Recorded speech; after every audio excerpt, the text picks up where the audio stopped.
Hello students, welcome to global online. This is Ankita Sood. So paper one के final revision के लिए आज मैं फुल सिलेबस मॉक टेस्ट आपके लिए लेकर आई हूँ, जिसमें से as it is question students आपको अपकमिंग एग्जाम में ज़रूर देखने को मिल सकते हैं।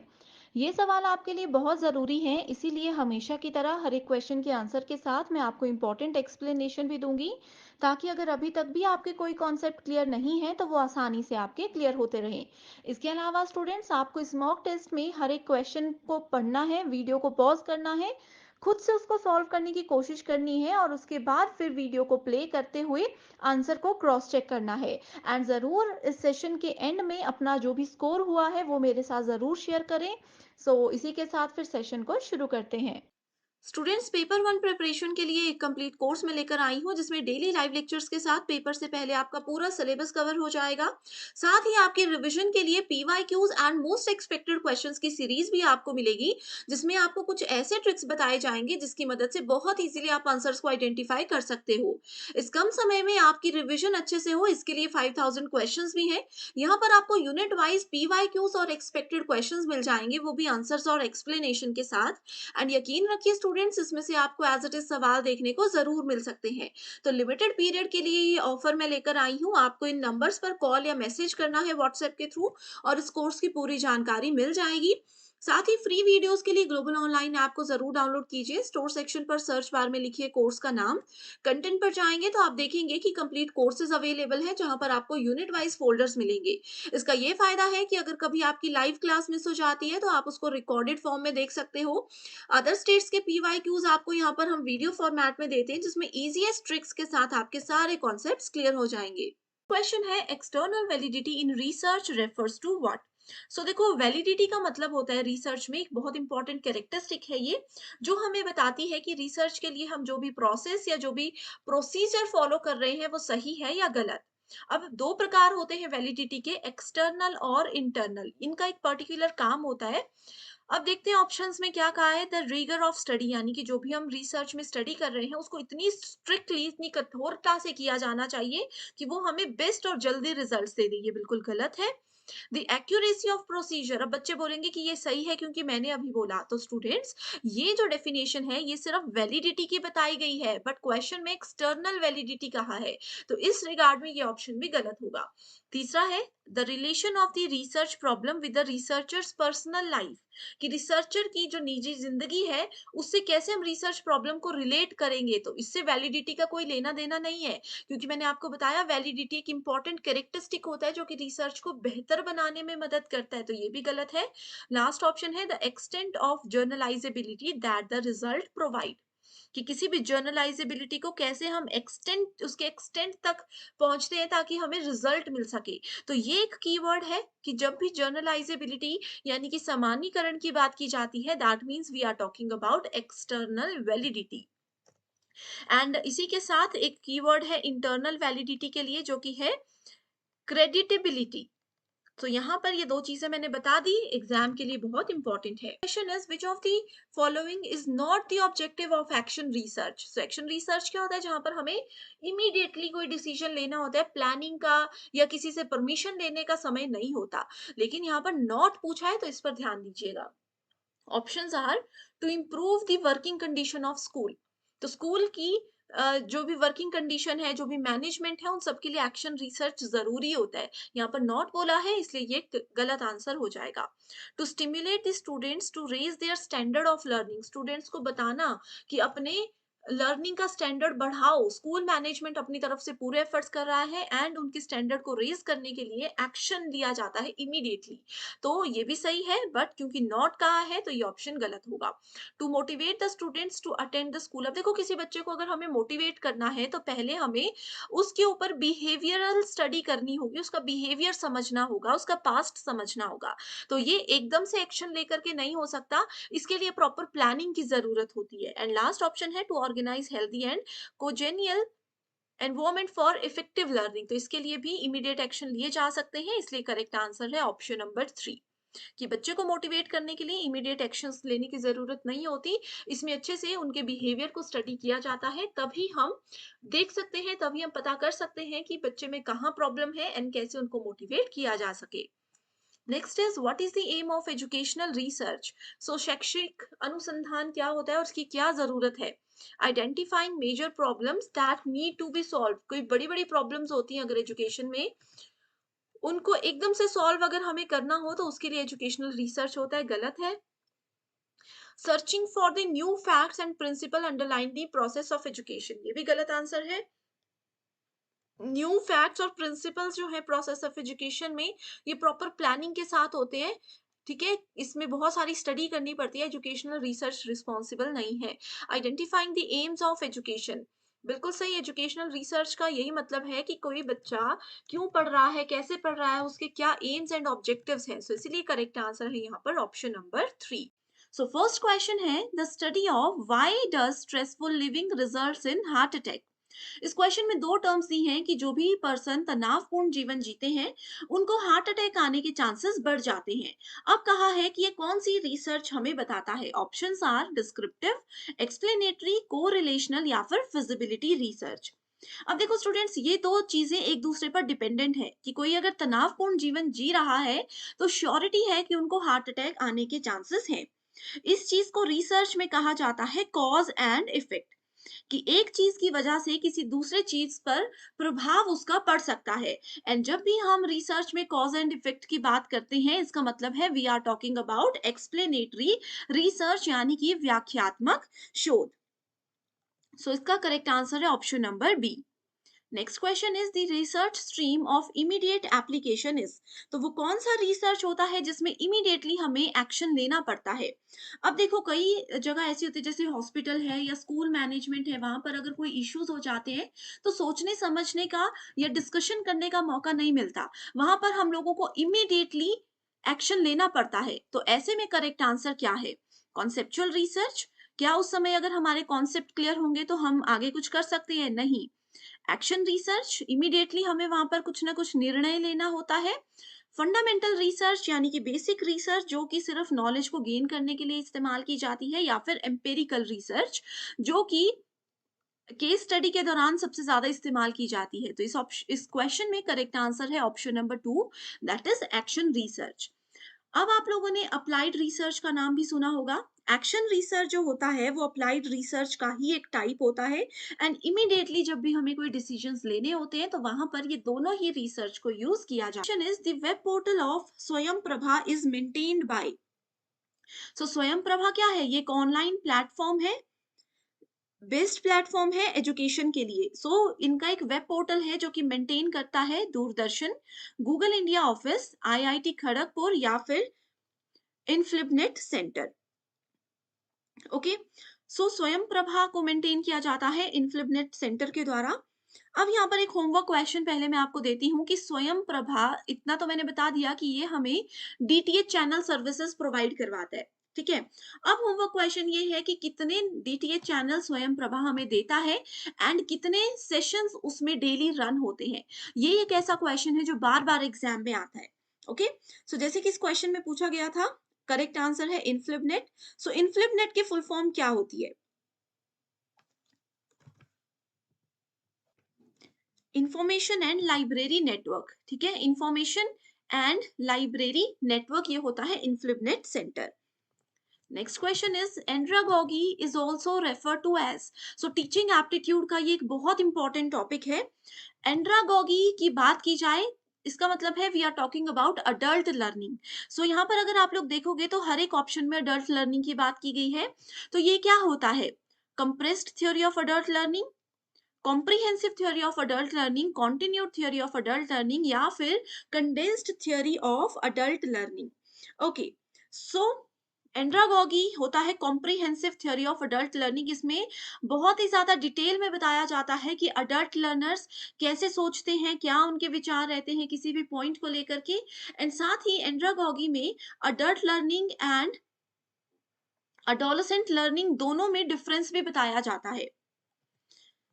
Correct answer is option number 2। Next question is alternative education is also known as, यानी कि वैकल्पिक शिक्षा को और क्या कहा जाता है, family education, non traditional education, traditional education या फिर नॉन फैमिली एजुकेशन। देखो ऑल्टरनेटिव एजुकेशन, जैसे आप लोगों ने ओपन स्कूल्स के बारे में पढ़ा होगा, डिस्टेंस एजुकेशन के बारे में पढ़ा होगा, ये सब एजुकेशन क्या होती हैं, इनफॉर्मल होती है, नॉन ट्रेडिशनल एजुकेशन होती है। तो ऑल्टरनेटिव एजुकेशन मतलब non traditional education.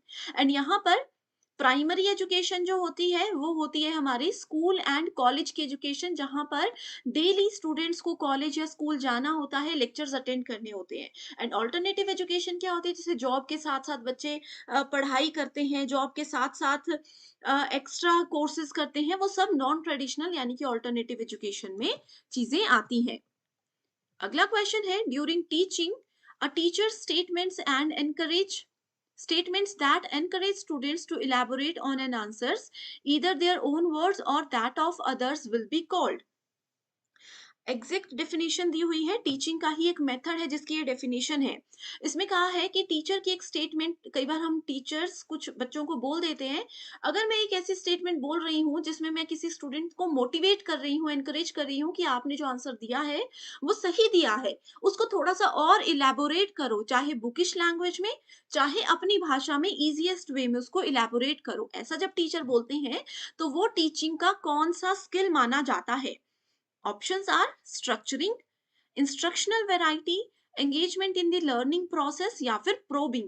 So correct answer here is option number 4, that is probing। ये एक बेस्ट टीचिंग स्किल मानी जाती है जिसमें एज अ टीचर आपकी ये रिस्पॉन्सिबिलिटी होती है कि आप किसी स्टूडेंट को मोटिवेट करो। एंड यहाँ पर इंस्ट्रक्शनल वेराइटी, बहुत से स्टूडेंट्स ने आंसर जरूर सोचा होगा। इंस्ट्रक्शनल वेराइटी होती है लर्निंग को कैसे हम अलग अलग तरीके से पढ़ा करके इंटरेस्टिंग बना सकते हैं, कि अगर टीचिंग का, लर्निंग का एक तरीका काम नहीं कर रहा तो उसको बदल कर हम किसी और तरीके से स्टूडेंट्स का इंटरेस्ट अपने तरफ बढ़ा सकते हैं। Next question is, in which method of research the independent variable is manipulated to observe and measure its effects on dependent variable। so research aptitude का ये क्वेश्चन है, वेरिएबल्स में से पूछा गया है। जो इंडिपेंडेंट वेरिएबल होते हैं उनको अगर मैनिपुलेट किया जाए, उनमें अगर कुछ चेंजेस लाए जाएं एंड उनको चेंज होने के बाद उसका जो इफेक्ट है वो डिपेंडेंट वेरिएबल पर अगर हमें नजर आ जाए, तो इस रिसर्च को क्या कहा जाता है। Options are ex post facto, experimental, case study या हिस्टोरिकल। अब देखो हिस्ट्री में तो जो चीजें हो चुकी हैं वो हो चुकी हैं, इससे किसी भी चीज पर कोई इफेक्ट नहीं पड़ सकता, आप जितनी मर्जी रिसर्च कर लो। अगर हम लोग यहाँ पर एक्सपेरिमेंटल रिसर्च को मानकर चले, तो साइंस लैब में अगर कोई एक्सपेरिमेंट करता है, एक केमिकल को दूसरे केमिकल से मिला देता है, तो पहले वाले केमिकल में भी तो कोई ना कोई चेंजेस होंगे ना। यानी कि इंडिपेंडेंट वेरिएबल में चेंजेस करने से डिपेंडेंट वेरिएबल में भी बदलाव, उसके इफेक्ट देखे जा सकते हैं। ये होता है एक्सपेरिमेंटल मेथड। कहीं पर भी किसी के भी चेंजेबल फिनोमिना की अगर बात की जा रही हो तो आप लोगों ने एक्सपेरिमेंटल मेथड को ही सिलेक्ट करना है। Okay, next question is, a students t test is typically used in. देखो टी टेस्ट यूज होता है, एक हमारे पास जी टेस्ट होता है रिसर्च में, टीचिंग में सॉरी, ठीक है। सो टी टेस्ट यूज किया जाता है in comparing two groups to see if their means differ. ठीक है, दो अलग अलग ग्रुप्स हैं स्टूडेंट्स के, दोनों को हमने सेम टास्क करने के लिए दे दिया। अब हमें देखना है कि टी टेस्ट हमें ये बताता है कि दोनों ही ग्रुप्स की क्या परफॉर्मेंस रही, सेम टाइम दिया गया था, सेम टास्क उनको दिया गया था। नेक्स्ट क्वेश्चन इज बहुत इंपॉर्टेंट है, टाइप्स ऑफ इवैल्यूएशन है, formative, summative, criterion reference and norm reference. Direct definitions दी गई हैं। परसेंटाइल रैंक, देखो अगर आपने थियरी सेशंस मेरे देखे हैं तो आपको पता होगा कि परसेंटाइल रैंक कहां पर दिए जाते थे। फाइनल एग्जाम्स में परसेंटाइल रैंक दिए जाते हैं, एंड फाइनल एग्जाम्स मतलब समेटिव इवैल्यूएशन। सो बी को हम ए से मैच कर लेंगे, बी को फर्स्ट से मैच करके देखो आंसर तो आपको यहीं से मिल गया। ठीक है, फॉर्मेटिव इवैल्यूएशन होता है जो क्लास के दौरान टीचर और स्टूडेंट्स के बीच में डिस्कशंस होती हैं। ओके, सो यहाँ पर आप लोग, इसमें आंसर में थोड़ी सी गड़बड़ है, करेक्ट आंसर ऑप्शन नंबर 3 ही होगा। Formative evaluation, standards indicative of mastery, Summative evaluation, percentile rank and standard scores are used for reporting. Criterion reference में क्राइटेरिया सेलेक्ट कर दिया जाता है, जैसे मैंने मान लिया कि जिन स्टूडेंट्स के 60% से ज्यादा मार्क्स होंगे सिर्फ मैं उन्हीं को पास करूंगी, तो ये क्राइटेरिया जहां पर सेट कर दिया जाता है, इट्स इंटेंशन टू जज लर्निंग स्टैंडर्ड्स, ठीक है। एंड नॉर्म रेफरेंस क्या करता है, एक स्टूडेंट के परफॉर्मेंस को दूसरे स्टूडेंट्स के परफॉर्मेंस के साथ कंपेयर किया जाता है। The intention of using it is to identify scope and potential for improvement. Next question is also very important. The phrase TL modeling of teaching implies that TL, अब देखो teaching learning बहुत easy है। Teaching learning model जो होता है वो क्या बताता है, वो हमें सिर्फ यही बताता है कि teaching and learning are integrally related acts, ठीक है। अब ये कैसे पॉसिबल है, अगर एक टीचर अच्छा पढ़ा रहा है तो दिखती सी बात है कि स्टूडेंट्स का स्कोर अच्छा रहेगा, स्टूडेंट्स का रिजल्ट भी अच्छा आएगा, तो इसीलिए ये दोनों चीजें इंटीग्रली एक दूसरे से रिलेटेड होती हैं। Next is teaching differs from training and conditioning in so far as it promotes. Teaching और ट्रेनिंग मैंने डिफरेंस आपको बताए हैं कि दोनों चीजें एक दूसरे से अलग होती है। किस बेसिस पे, discipline drill, critical thinking, study association या फिर मास्टरी ऑफ फैक्ट्स, ठीक है। सो ये क्रिटिकल थिंकिंग के लेवल पर चीजें एक दूसरे से बिल्कुल हमेशा अलग रहती है। टीचिंग में एक टीचर आकर के स्टूडेंट्स को नॉलेज देते हैं, उनके साथ अपना नॉलेज शेयर करते हैं, उनको कुछ नया सिखाते हैं। ट्रेनिंग एक शॉर्ट पीरियड के लिए चलता है, 1 ईयर या फिर कुछ मंथ्स के लिए। एंड कंडीशनिंग क्या होता है, जो ऑलरेडी इनबिल्ट या फिर ऑलरेडी चीजें किसी स्टूडेंट के पास हैं, उनको जो नॉलेज है उस चीज को एक बेटर वे में लेकर जाना। सो क्रिटिकल थिंकिंग ही इन चीजों को आपस में अलग करती है। Next question is, a proposal that may provisionally serve as a starting point for further research is known as, ठीक है। सो इसको कहा जाता है हाइपोथेसिस, थ्योरी, मॉडल या फिर प्रिंसिपल। रिसर्च को स्टार्ट करने के लिए एक इनिशियल लेवल पर इसको यूज किया जाता है, ये होता है hypothesis. Hypothesis steps of research में एक बहुत इंपॉर्टेंट रोल प्ले करता है। अब देखो, सबसे पहला रिसर्च में होता है, आप लोगों को प्रॉब्लम के बारे में पता होना चाहिए जिसका सॉल्यूशन आप लोग ढूंढना चाहते हो। उसके बाद क्या हो जाता है, आप लोगों को हाइपोथेसिस भी जनरेट करना पड़ता है, परिकल्पना करनी पड़ती है कि अब इसका सॉल्यूशन लेने के लिए ये ट्रिक ट्राई करें, ये करें या फिर ये करें। तो एक हाइपोथेसिस एक ऐसा स्टेप होता है जहां से हमें आगे का रास्ता क्लियरली मिल जाता है। Next is, arrange the following steps in the process of hypothesis testing in proper sequence. So hypothesis testing के भी कुछ steps होते हैं। वैसे तो देखो, मैंने आपको बताया है कि steps of research होते हैं, उसी का एक पार्ट होता है hypothesis। अब hypothesis करने का भी कुछ rules होते हैं, कुछ steps होते हैं जो इस पेपर में पूछे गए हैं। ये सब प्रीवियस ईयर क्वेश्चंस हैं। ओके, सो हाइपोथेसिस के लिए सबसे पहले हमें सेटअप करना होता है नल या ऑल्टरनेटिव हाइपोथेसिस को। अगर इस चीज को हमने सेटअप कर लिया तो आगे की चीजें इजी हो जाती हैं। यहां से देखेंगे तो ये दो ऑप्शंस हमारे गलत हैं। उसके बाद select the level of significance, महत्व का स्तर हमें देखना है कि किस लेवल पर कितना इंपॉर्टेंस हमें किसी चीज को देना है। अगला है फिर हमारे पास सी या ई, दो ऑप्शंस है, ठीक है। तो सी बोलता है एस्टैब्लिश द डिसीजन रूल, निर्णय नियम को स्थापित करना कि ये हमारा डिसीजन रूल है, हमें इतने के बीच में ही काम करना है। या फिर अगला है सिलेक्ट टेस्ट स्टेटिस्टिक्स। तो करेक्ट आंसर होगा यहाँ पर कि हम सिग्निफिकेंस के लेवल को सेलेक्ट करने के बाद टेस्ट के स्टेटिस्टिक को सेलेक्ट करते हैं। अब हाइपोथेसिस सेलेक्ट करने के बाद हमें उसकी टेस्टिंग भी करनी जरूरी होती है, तभी उसको फाइनलाइज किया जा सकता है कि क्या जो हाइपोथेसिस हम सही मान रहे हैं वो एक्चुअल में सही है या नहीं है। ये टेस्टिंग बहुत ज्यादा जरूरी होती है। ओके, सो इसलिए करेक्ट आंसर क्या है, option number 4।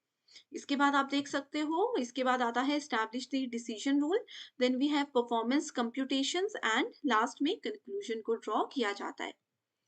Next question is, when a sample is chosen because it is available to the researcher, it is known as what?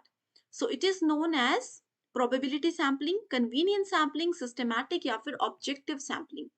तो देखो, ऑब्जेक्टिव सैम्पलिंग नाम का तो कोई भी पॉइंट रिसर्च में होता ही नहीं है, ठीक है। कन्वीनियंस क्या होता है, आपके पास, अब मैं आपको बोल रही हूँ ना कि आप कल मुझसे मिलना, अब आप पूछोगे कि किस समय मिलना, मैं बोलूँगी अपने कन्वीनियंस के हिसाब से कभी भी आ जाना मुझसे मिलने। तो कन्वीनियंस होता है कि जो बेस्ट टाइम आपको सूट करता है, जो बेस्ट अवेलेबल फ्री टाइम आपके पास है। तो कन्वीनियंस सैंपलिंग भी ऐसे ही होता है जो अवेलेबल है। अब आपने रिसर्च के लिए कुछ ज़्यादा दिमाग नहीं लड़ाया, आपके पास जो अवेलेबल चीज़ें थी आपने उनको उठा लिया और अपना रिसर्च क्या कर दिया, डायरेक्टली स्टार्ट फिर यहाँ से कर दिया। ओके, सो ये बहुत इंपॉर्टेंट क्वेश्चन है, आगे भी हम सैम्पलिंग को डिटेल में देखेंगे। कन्वीनियंस सैम्पलिंग करेक्ट है। Which of the following curriculum development models come under technical scientific model? So देखो टेक्निकल साइंटिफिक मॉडल इतना इंपॉर्टेंट तो नहीं है, बट फिर भी ये है टाबास मॉडल, ये एक प्रीवियस ईयर क्वेश्चन है। Next question is, reflective level teaching is different from memory level because the pattern of communication that is involved in reflective level teaching is basically what? So आपको पता है teaching के 3 levels होते हैं, reflective, memory, सबसे छोटा होता है memory, then we have reflective level, ठीक है, सबसे छोटा मेमोरी, सबसे हाईएस्ट लेवल होता है रिफ्लेक्टिव लेवल, एंड मिडल में आता है अंडरस्टैंडिंग लेवल ऑफ टीचिंग। तो इसमें कहा है कि रिफ्लेक्टिव लेवल जो है वो मेमोरी लेवल से बहुत अलग होता है, बिल्कुल सही। अब इसका कारण क्या है, because the pattern of communication that is involve in reflective level is basically, it is basically transactional, ठीक है। ये क्या होता है, ट्रांजेक्शनल मॉडल होता है। तो यहां से एक चीज क्लियर हो गई कि रिफ्लेक्टिव लेवल आपका ट्रांजेक्शनल होता है।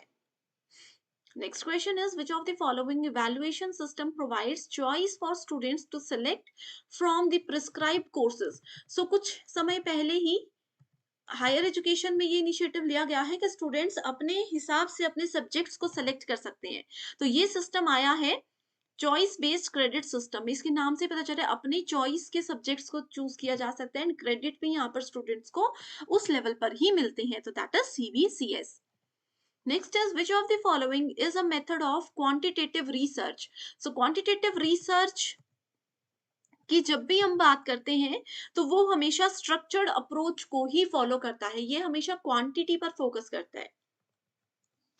Next question is, in research null hypothesis यानी कि शून्य परिकल्पना when rejected offers the scope of accepting the alternative of alternative hypothesis, ठीक है। तो इसमें कहा है कि जब भी हम नल हाइपोथेसिस को रिजेक्ट करते हैं, मतलब कि हम ऑल्टरनेटिव हाइपोथेसिस को एक्सेप्ट कर रहे हैं, बिल्कुल सही, क्योंकि नल के अलावा और ऑप्शन सिर्फ ऑल्टरनेटिव का ही होता है। अगर हम इसको भी रिजेक्ट करके कुछ नहीं करेंगे तो फिर हाइपोथेसिस का मतलब ही क्या बना, इसलिए नल को रिजेक्ट करते हैं तो ऑटोमेटिकली ऑल्टरनेटिव को हम सेलेक्ट कर रहे होते हैं।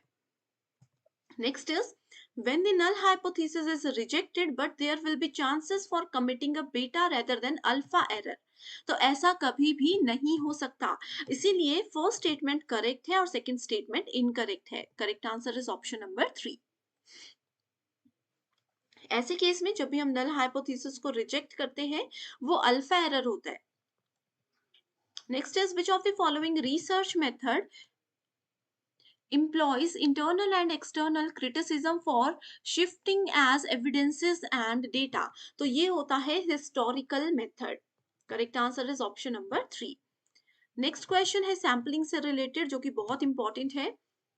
हमें पूछा है नॉन प्रोबेबिलिटी सैम्पलिंग। ओके, सो दो टाइप्स होते हैं सैम्पलिंग के, प्रोबेबिलिटी एंड नॉन प्रोबेबिलिटी, दोनों के फर्दर 4 टाइप्स होते हैं, ठीक है। Simple random, dimensional. Simple random जो है इसका नाम ही बताता है ये प्रोबेबिलिटी सैम्पलिंग है। डायमेंशनल सैम्पलिंग होता है आपका नॉन प्रोबेबिलिटी। ऑलरेडी एक वीडियो है जिसमें ट्रिक्स के साथ ये चीजें याद करवाई गई हैं। तो ऑप्शन नंबर 2 आ गया। देखो यहाँ पर ऑप्शन 1 है तो ये ऑप्शन गलत है, यहाँ पर भी 1 है तो ये भी गलत है, ठीक है। इसके बाद स्नोबॉल सैम्पलिंग, स्नोबॉल सैम्पलिंग भी नॉन प्रोबेबिलिटी होता है। Then we have cluster sampling, cluster sampling आता है आपका प्रोबेबिलिटी के अंदर। Then we have quota sampling, that is also non probability, and stratified sampling आ जाता है, ठीक है। So correct answer है ऑप्शन नंबर 2, 3 and 5। यहां से आप याद रख सकते हो नॉन प्रोबेबिलिटी है convenience, voluntary response, purposive and snowball. Already detailed video है, link will be in the link I will add in the description box. Next question is, a researcher studies the effect of peer group interaction on learning styles. The variable learning style in the study function is the dependent variable. ठीक है, निर्भर चर की as it is definition है. Which among the following is not a kind of plagiarism? So plagiarism क्या होता है? साहित्यिक चोरी होती है, जो कि रिसर्च के दौरान अगर की जाए तो वो एक अपराध के रूप में मानी जाती है. ठीक है, so इसमें क्या है? Not a kind. Patch writing, ऊपर से गलती करके उसको लिख देना, that is also a type of plagiarism. Unintended plagiarism. Accidental, accidental जो होता तो वो भी प्लेजरिज्म ही, इसमें नॉट पूछा है. डायरेक्ट भी एक टाइप ही है. अनटेंड प्लेजरिज्म यानी कि बेदाग साहित्यिक चोरी, उसको किसी भी तरीके की साहित्यिक चोरी नहीं माना जाता है. Next is, according to the behaviourist school of psychology the teacher is. So behaviourist theory जो होती है, बिहेवियरिस्ट स्कूल ऑफ साइकोलॉजी है, उसके हिसाब से वो बोलते हैं कि टीचर एक ऐसा पर्सन होता है जो कि स्टूडेंट्स के लेवल के हिसाब से, उनके इंटरेस्ट और उनके माइंडसेट के हिसाब से क्लासरूम के एनवायरनमेंट को क्रिएट करता है. यानी कि अगर छोटे बच्चे हैं तो पोएम्स के थ्रू, गानों के थ्रू, गेम्स के थ्रू उनको सिखाएंगे. बड़े बच्चे हैं तो उनको उस लेवल पर सिखाएंगे कि उनका प्रीवियस नॉलेज कितना है. तो इस हिसाब से यहाँ पर देखते हैं करेक्ट आंसर क्या है. Classroom facilitator, no. Storehouse of knowledge, ऐसा नहीं कि ज्ञान का भंडार है बस पटक दो बच्चों पर, ये भी गलत है. A leader in the classroom, teacher एक लीडर कभी भी नहीं होता है क्लासरूम में. ठीक है. लास्ट है creator of favourable learning conditions, एक ऐसा एनवायरनमेंट क्रिएट करना जहां पर बच्चे इंटरेस्ट के साथ चीजों को समझ भी सके और उनको पढ़ भी सके. Correct answer is option number 4. Next question है, application, analysis and synthesis are example of. So आपके पास जो नॉलेज है, आपने उस नॉलेज को अप्लाई भी किया, उसका विश्लेषण भी किया और फिर उसको सिंथेसिस यानी कि उसका संश्लेषण भी किया. तो ये किसका एग्जाम्पल होता है? हाईएस्ट लेवल अगर आप अपने थिंकिंग एबिलिटीज को लेकर जाते हो तो ही आप उस नॉलेज को अप्लाई कर सकते हो. देखो ये कहाँ से क्वेश्चन आया? लेवल्स ऑफ टीचिंग में से आया.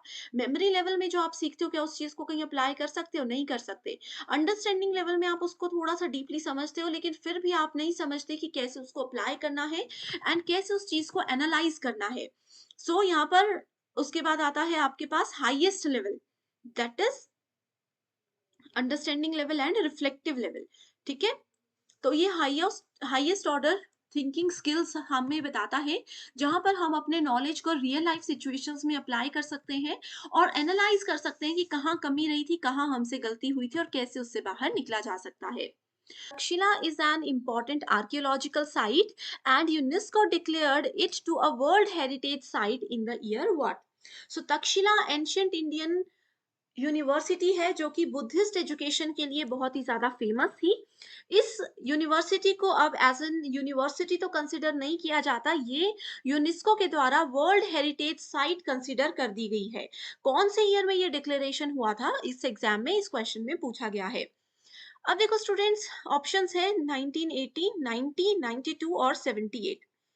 सो इसका करेक्ट आंसर बताने से पहले आपको ये भी बता देती हूँ कि तक्षशिला के साथ साथ नालंदा यूनिवर्सिटी को भी यूनेस्को ने वर्ल्ड हेरिटेज साइट बना दिया था. एंड ये question as it is exam में आएगा. इसको 2009 में डिक्लेयर किया गया था एंड तक्षशिला को 1980 में वर्ल्ड हेरिटेज साइट डिक्लेयर कर दिया गया था. Next question is, which of the following universities through all university examinations open to girl in 1883? So देखो गर्ल्स के लिए कौन सी यूनिवर्सिटी ने सारे एग्जामिनेशंस जो है वो खोल दिए थे, यानी कि गर्ल्स को किसी भी तरीके के कॉलेज में एंट्री लेने के लिए एंट्रेंस एग्जामिनेशन नहीं देना पड़ता था. 1883 में ये कौन सी यूनिवर्सिटी ने शुरुआत की थी? ये इलाहाबाद थी, बॉम्बे यूनिवर्सिटी, दिल्ली यूनिवर्सिटी या फिर यूनिवर्सिटी ऑफ मद्रास. सो इस क्वेश्चन का करेक्ट आंसर है university of Madras. Okay okay students, यहाँ पे यूनिवर्सिटी ऑफ मद्रास नहीं होगा, करेक्ट आंसर है university of Bombay, option number 2. अब देखो यूनिवर्सिटी ऑफ मद्रास 1881 में काम किया था, सेम काम उन्होंने किया था.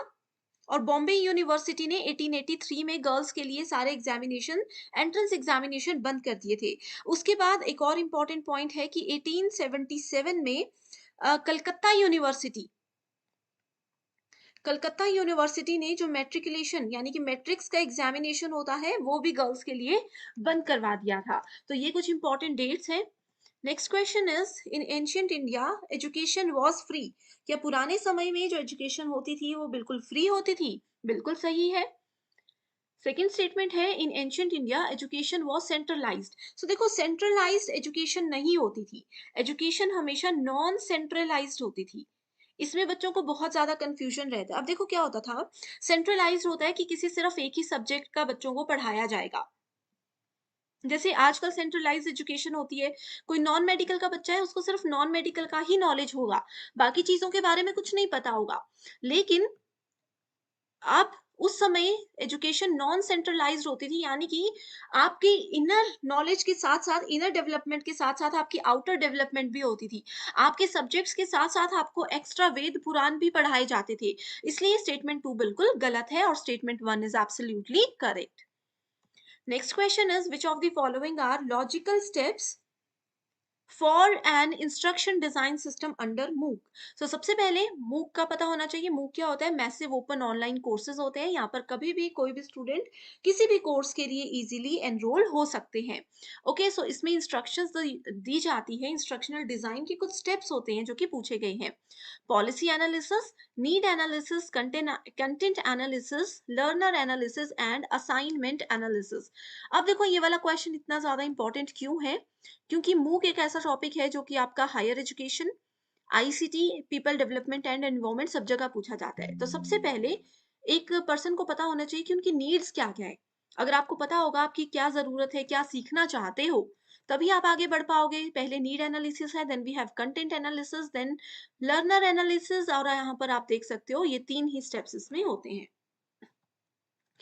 Next question is, the University of Calcutta, Bombay and Madras were to set up on the model of what? So ये तीनों यूनिवर्सिटीज कौन से मॉडल पे सेटअप हुई थी? Oxford university, Cambridge, university of London या फिर university of Edinburgh. So correct answer से पहले ईयर बता देती हूँ कि जो भी ये सेटअप हुआ था ये 1857 में सेटअप हुआ था एंड यूनिवर्सिटी कैम्ब्रिज यूनिवर्सिटी के पैटर्न को इसमें फॉलो किया गया था। Next is, as per NEP 2020, gross enrollment ratio GER is sought to be achieved to the extent of 50% by what? So देखो NEP 2020 के बहुत सारे एम्स हैं, बहुत सारे टारगेट्स हैं। इन्होंने कहा था कि 50% हम अपना ग्रॉस एनरोलमेंट रेशो की, इसमें कितने बच्चे एनरोल हो जाएंगे उसका एक इन्होंने टारगेट रखा है 50% का। वो कब तक अचीव करने वाले हैं?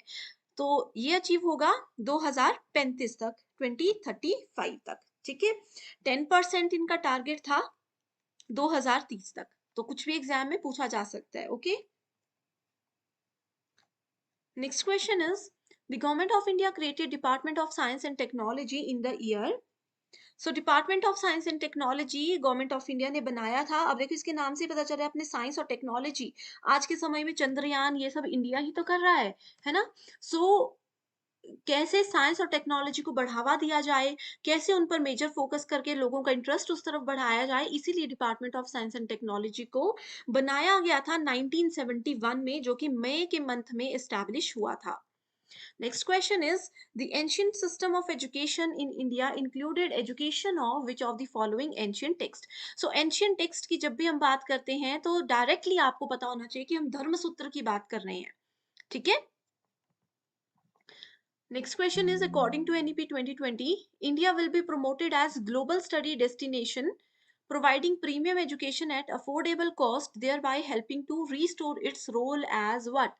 So देखो NEP 2020 ये बोलता है कि ग्लोबल स्टडी डेस्टिनेशन में इंडिया का नाम भी आ जाना चाहिए प्रीमियम एजुकेशन के लिए, यानी कि बेस्ट एजुकेशन के लिए। ठीक है, एंड इसका जो भी अफोर्डेबल कॉस्ट है वो सब गवर्नमेंट लेने को तैयार है। एंड इसमें इसका रोल क्या होगा? इसका रोल होगा विश्व गुरु के नाम से इंडिया को जाना जाएगा। ये एनईपी 2020 का एक टारगेट है। अगला क्वेश्चन है, who among the following founded the imperial library which he wanted to see as a future Bodleian library और British Museum of the East. ठीक है, ये क्वेश्चन इतना ज्यादा इंपॉर्टेंट नहीं है, बस उसको देख लीजिए। करेक्ट आंसर है Lord Curzon. Next is very important question, Which of the following specific programs are initiated by UGC for the promotion of values and ethical practices? So UGC ने कुछ इनिशिएटिव लिए हैं जिससे कि वो विशिष्ट कार्यक्रम को जिससे कि वो मूल्य और नैतिक प्रथाएं जो हैं इंडिया में उसको बढ़ा सके। तो उसका करेक्ट आंसर क्या है? ऑप्शंस आर जीवन कौशल, सेकंड इज दीक्षारंभ, विश्व भारत, गुरु दक्षता, विश्व दर्शन। सो जीवन कौशल भी है, then we have Deeksharambh and last is Guru Dakshata. ये तीन चीजें हैं बहुत इंपॉर्टेंट। ठीक है, नैतिकताओं के बारे में बच्चों को जो सिखाया जाएगा वो इन्हीं की मदद से सिखाया जाएगा, ऐसा यूजीसी ने डिसाइड किया है। Next is what is the full form of NCIVE? सो इस तरीके के फुल फॉर्म्स आपको डायरेक्टली पता होनी चाहिए। It stands for national committee for the integration of vocational education.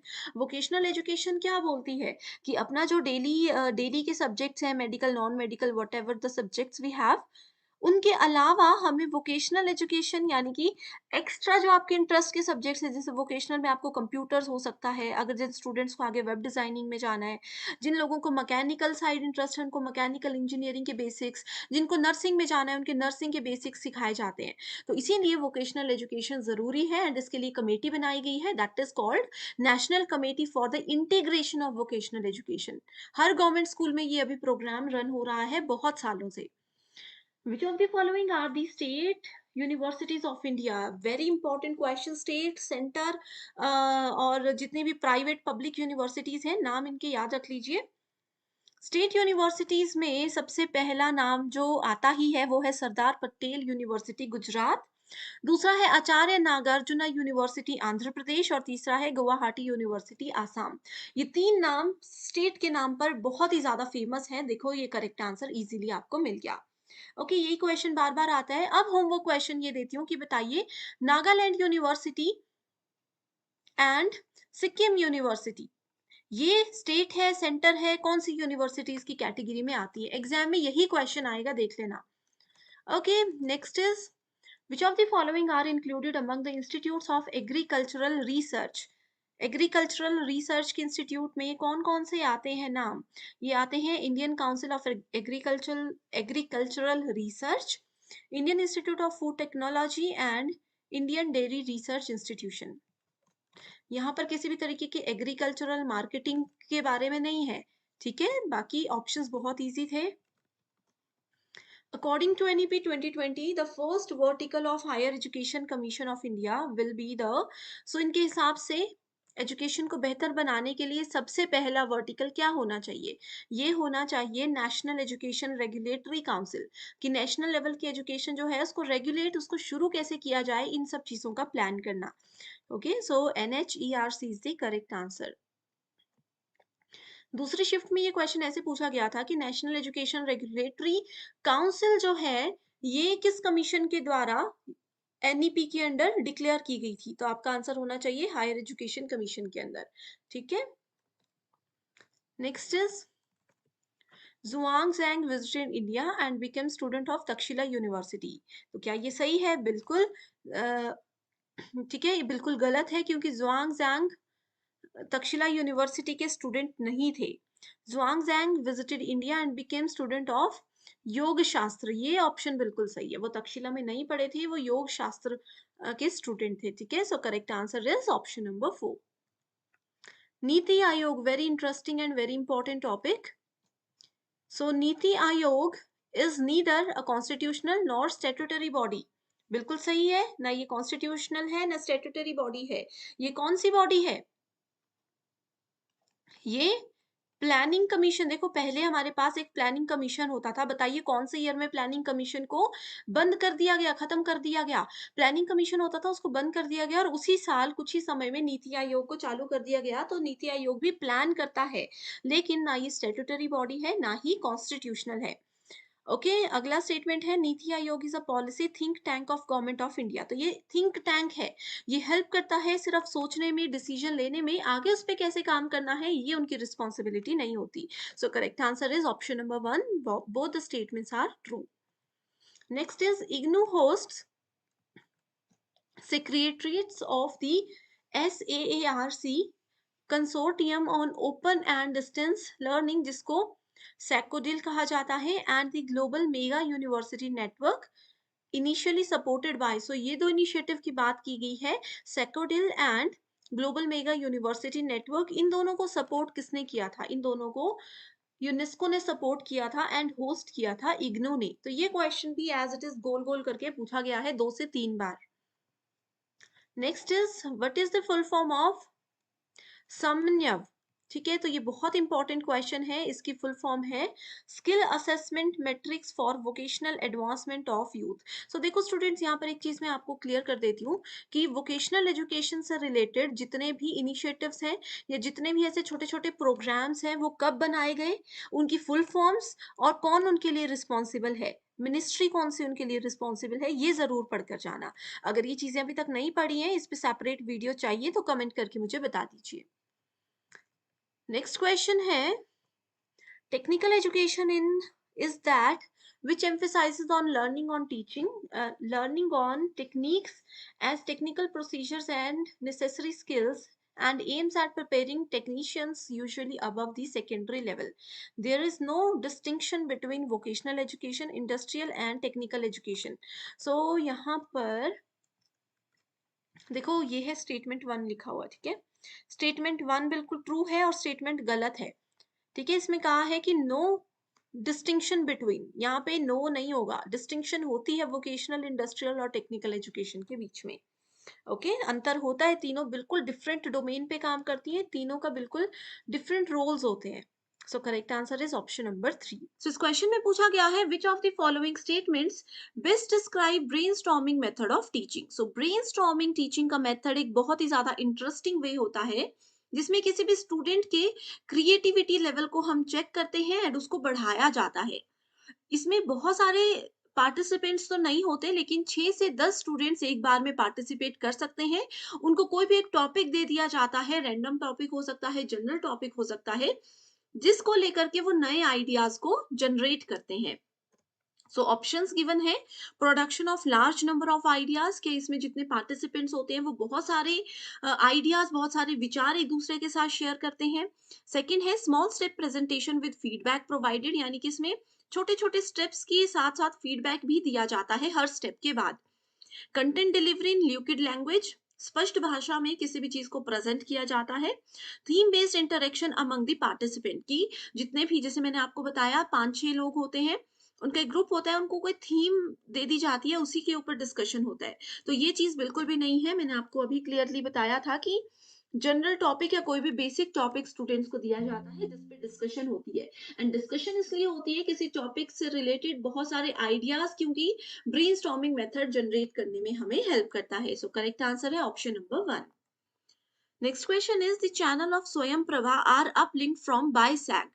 Okay so यहाँ पर कहा है कि स्वयं प्रभा के जितने भी 40 डीटीएच चैनल है लेटेस्ट डेटा के हिसाब से वो बायसैग के द्वारा अपलिंक किया जाता है, वही इसको हैंडल करते हैं। तो बायसैग कहाँ पर सिचुएटेड है? औरंगाबाद, हैदराबाद, गांधीनगर या बेंगलोर? तो ये बेसिक स्टेटमेंट है, पहली लाइन होती है स्वयं प्रभा की कि बायसैग गांधीनगर के द्वारा मैनेज और हैंडल किया जाता है। एंड पहले आपने देखा होगा इसमें 32 डीटीएच चैनल्स थे, फिर इसको बढ़ा करके 34 किया गया और 2023 में ये 40 डीटीएच चैनल्स को हैंडल करता है।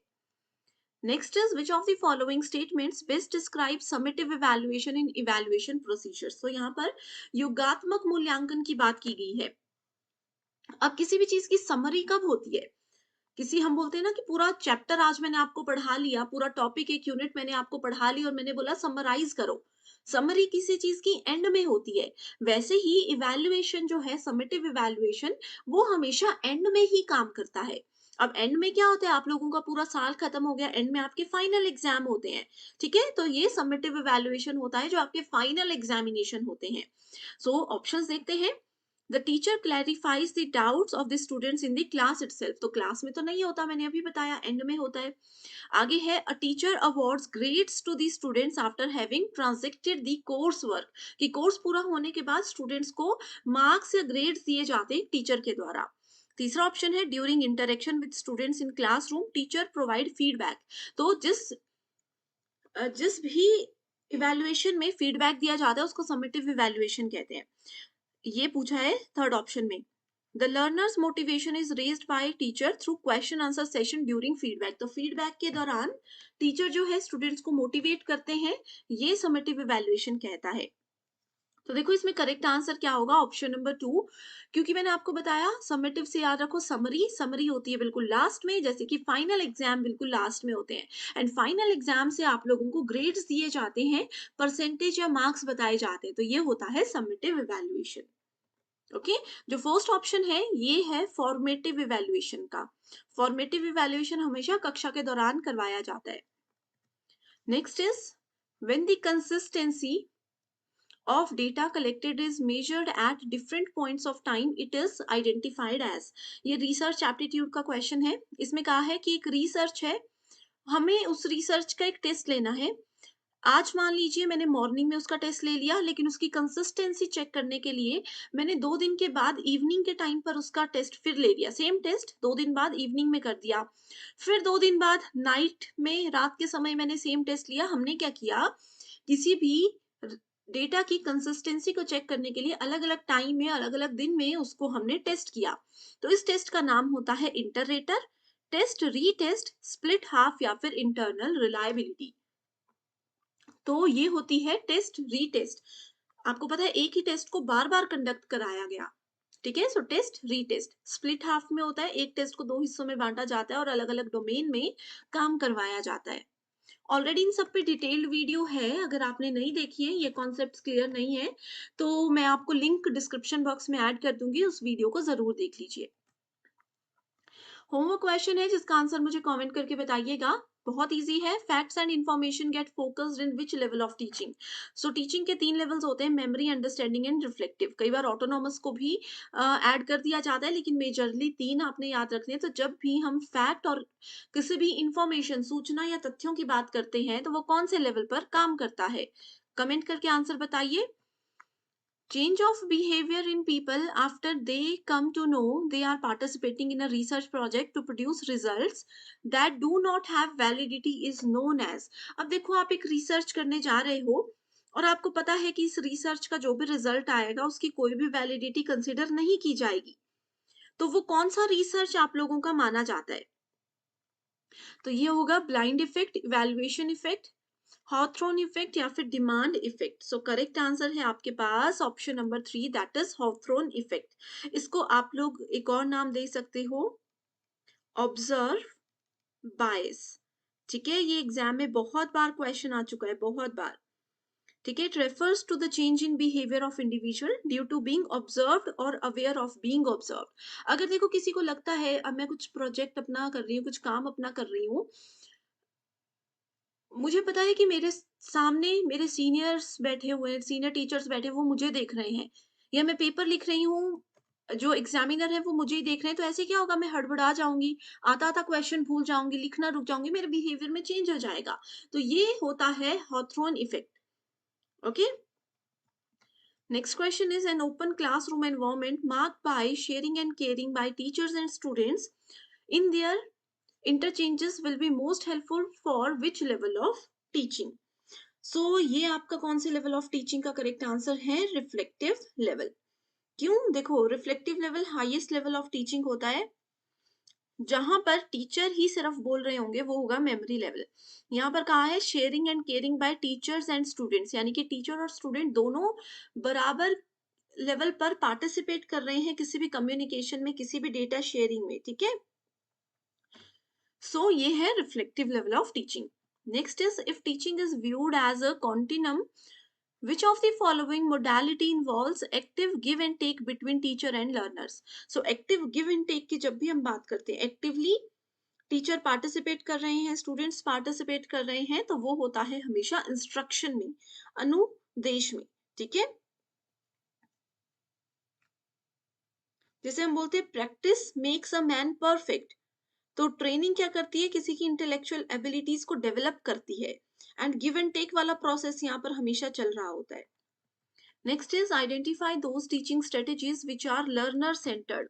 सो स्टूडेंट्स पर फोकस्ड कौन सी स्ट्रेटेजीज में होता है, cooperative learning, next is team teaching, laboratory based project, pair share discussion, lecturing with PowerPoint presentation. बहुत ईजी क्वेश्चन है। ओके, सो सबसे पहले कोऑपरेटिव लर्निंग की इसमें कहते हैं कि कोऑपरेट किया जाए, टीचर और स्टूडेंट्स दोनों को कोऑपरेट करना चाहिए एक दूसरे के साथ, तो ये लर्नर सेंटर्ड होता है।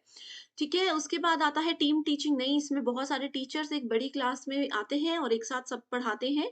लेबोरेटरी बेस्ड प्रोजेक्ट, लैब वगैरह में जो होते हैं उसमें क्या होता है, 3 3 4 4 बच्चों का ग्रुप्स बनाया जाता है, वो खुद प्रोजेक्ट को पर काम करते हैं। पेयर शेयर डिस्कशन, ग्रुप्स बनाए जाते हैं और उनको कहा जाता है कि जैसे एक टास्क दे दिया इस ग्रुप को, एक टास्क दे दिया इस ग्रुप को, और लास्ट में बोला जाता है सब इंडिविजुअली काम करो या छोटे छोटे ग्रुप्स में काम करो और आपस में सारा डेटा शेयर कर दो। लेक्चरिंग जो है वो टीचर सेंटर्ड होता है। सो करेक्ट आंसर है A, C and D, that is option number 3। Next is in which of the following, देखो स्टूडेंट्स, अगर आप लोगों को इस ये वाली पीपीटी चाहिए तो बस मुझे कमेंट करके बता दीजिए, मैं आपके साथ लिंक शेयर कर दूंगी। In which of the following sampling methods employed in research and the units comprising the samples are given equal and independent chance? So कहाँ पर सैंपल में, सैम्पलिंग में इक्वल और इंडिपेंडेंट चांस दिया जाता है हर एक पर्सन को? अब देखो, इक्वल और इंडिपेंडेंट चांस की बात यहाँ पर की गई है, यानी कि ये नॉन प्रोबेबिलिटी सैम्पलिंग टेक्निक की बात हो रही है। ठीक है, एंड यहाँ पर कहा है sampling method employed in research and units में डिवाइड किया जाता है। 1000 लोग हैं, 1000 लोगों को छोटे छोटे मॉड्यूल्स में डिवाइड कर दिया जाएगा। मैंने आपको ऑलरेडी बताया है, सैम्पलिंग में ये जो छोटे छोटे हिस्से होते हैं इनको मॉड्यूल्स नहीं, इनको क्लस्टर बोलते हैं। तो इसका करेक्ट आंसर भी होगा क्लस्टर सैम्पलिंग। स्मॉल यूनिट्स कहा है ना, तो डायरेक्टली क्लस्टर्स आपको पता लगना चाहिए। तो ये ऐसे कुछ कीवर्ड्स और ट्रिक्स होते हैं जहां से आपको कॉन्सेप्ट चाहे नहीं भी क्लियर हो फिर भी आप आंसर ढूंढ सकते हो। Next is in a classroom every teacher has to perform the gate keeper function. हर एक टीचर को गेट कीपिंग करनी चाहिए, यानी कि हर बच्चे पर बराबर नजर रखनी चाहिए और एक्टिव भी रहना चाहिए। स्टेटमेंट 2 है, every teacher in an higher educational institution should act as moral custodian of student both inside and outside it। Higher educational institution में जो टीचर होते हैं उनको स्टूडेंट पर अंदर बाहर हर तरफ से, चाहे कॉलेज स्कूल के अंदर है बाहर है, नजर रखनी ही चाहिए। तो दोनों स्टेटमेंट्स बिल्कुल करेक्ट है। फर्स्ट क्वेश्चन है, which of the following hardware was used by the first generation computers? So computer में टोटल 5 जनरेशंस हैं, फ्रॉम 1 to 5, एंड हर एक जनरेशन में एक अलग हार्डवेयर, एक अलग सिस्टम यूज किया जाता है जो कि उसकी फंक्शनैलिटीज को, उसकी प्रोसेसिंग स्पीड को इंक्रीज करने में और उसके साइज को कम करने में मदद करता है। यहाँ पर फर्स्ट जनरेशन की बात की गई है, तो पहला ऑप्शन है ट्रांजिस्टर्स, वैक्यूम ट्यूब्स, वीएलएसआई और इंटीग्रेटेड सर्किट्स, जिसको आईसी के नाम से जाना जाता है। अब देखो स्टूडेंट्स, ये जो वीएलएसआई है इसके साथ ही आपके पास यूएलएसआई और एआई यानी कि आर्टिफिशियल इंटेलिजेंस होता है। आपको पता होगा कि आजकल स्मार्ट टेक्नोलॉजी है, तो ये जो है वीएलएसआई, ये लेटेस्ट टेक्नोलॉजी है। इसका मतलब ये फर्स्ट जनरेशन तो नहीं हो सकता। So first generation we have is vacuum tubes. यहाँ से जरूर क्वेश्चन आते हैं, तो ये टेबल आप लोगों ने सिर्फ याद रख लेना है। देखो फर्स्ट जनरेशन कौन से पीरियड से कौन से पीरियड के बीच में था, मेन टेक्नोलॉजी या हार्डवेयर इसमें क्या यूज होता था, ये आपको याद रखना है। यहाँ से जरूर question. Next question is which of the following is the binary equivalent of 25? सो देखो बहुत आसान क्वेश्चन है। बाइनरी लैंग्वेज वो होती है जो कंप्यूटर समझता है। अब आप कंप्यूटर में अगर 25 लिखते हो तो वो उसको इनमें से किसी एक में कन्वर्ट करता है। अब इसको कैसे कन्वर्ट करना है, बचपन में आप लोगों ने एलसीएम निकालना सीखा था। 25 का 2 से एलसीएम निकालना है, जो भी नंबर होगा उसका 2 से एलसीएम निकालना है। ठीक है, 12 2 24, तो यहाँ पर 1 आ जाएगा, रिमाइंडर 1 बच गया ना। 6 2 12, रिमाइंडर इज 0। 3 2 6, पूरा कट हो गया तो 0। फिर से 2 से करना है, 2 1 2, सो यहाँ पर आ गया 3 है तो यहाँ पर आ जाएगा 1। अब इसको इस डायरेक्शन में पढ़ना है, तो ये है 1 1 0 0 1। सो देखो करेक्ट आंसर क्या है, 1 1 0 0 1, that is option number 2।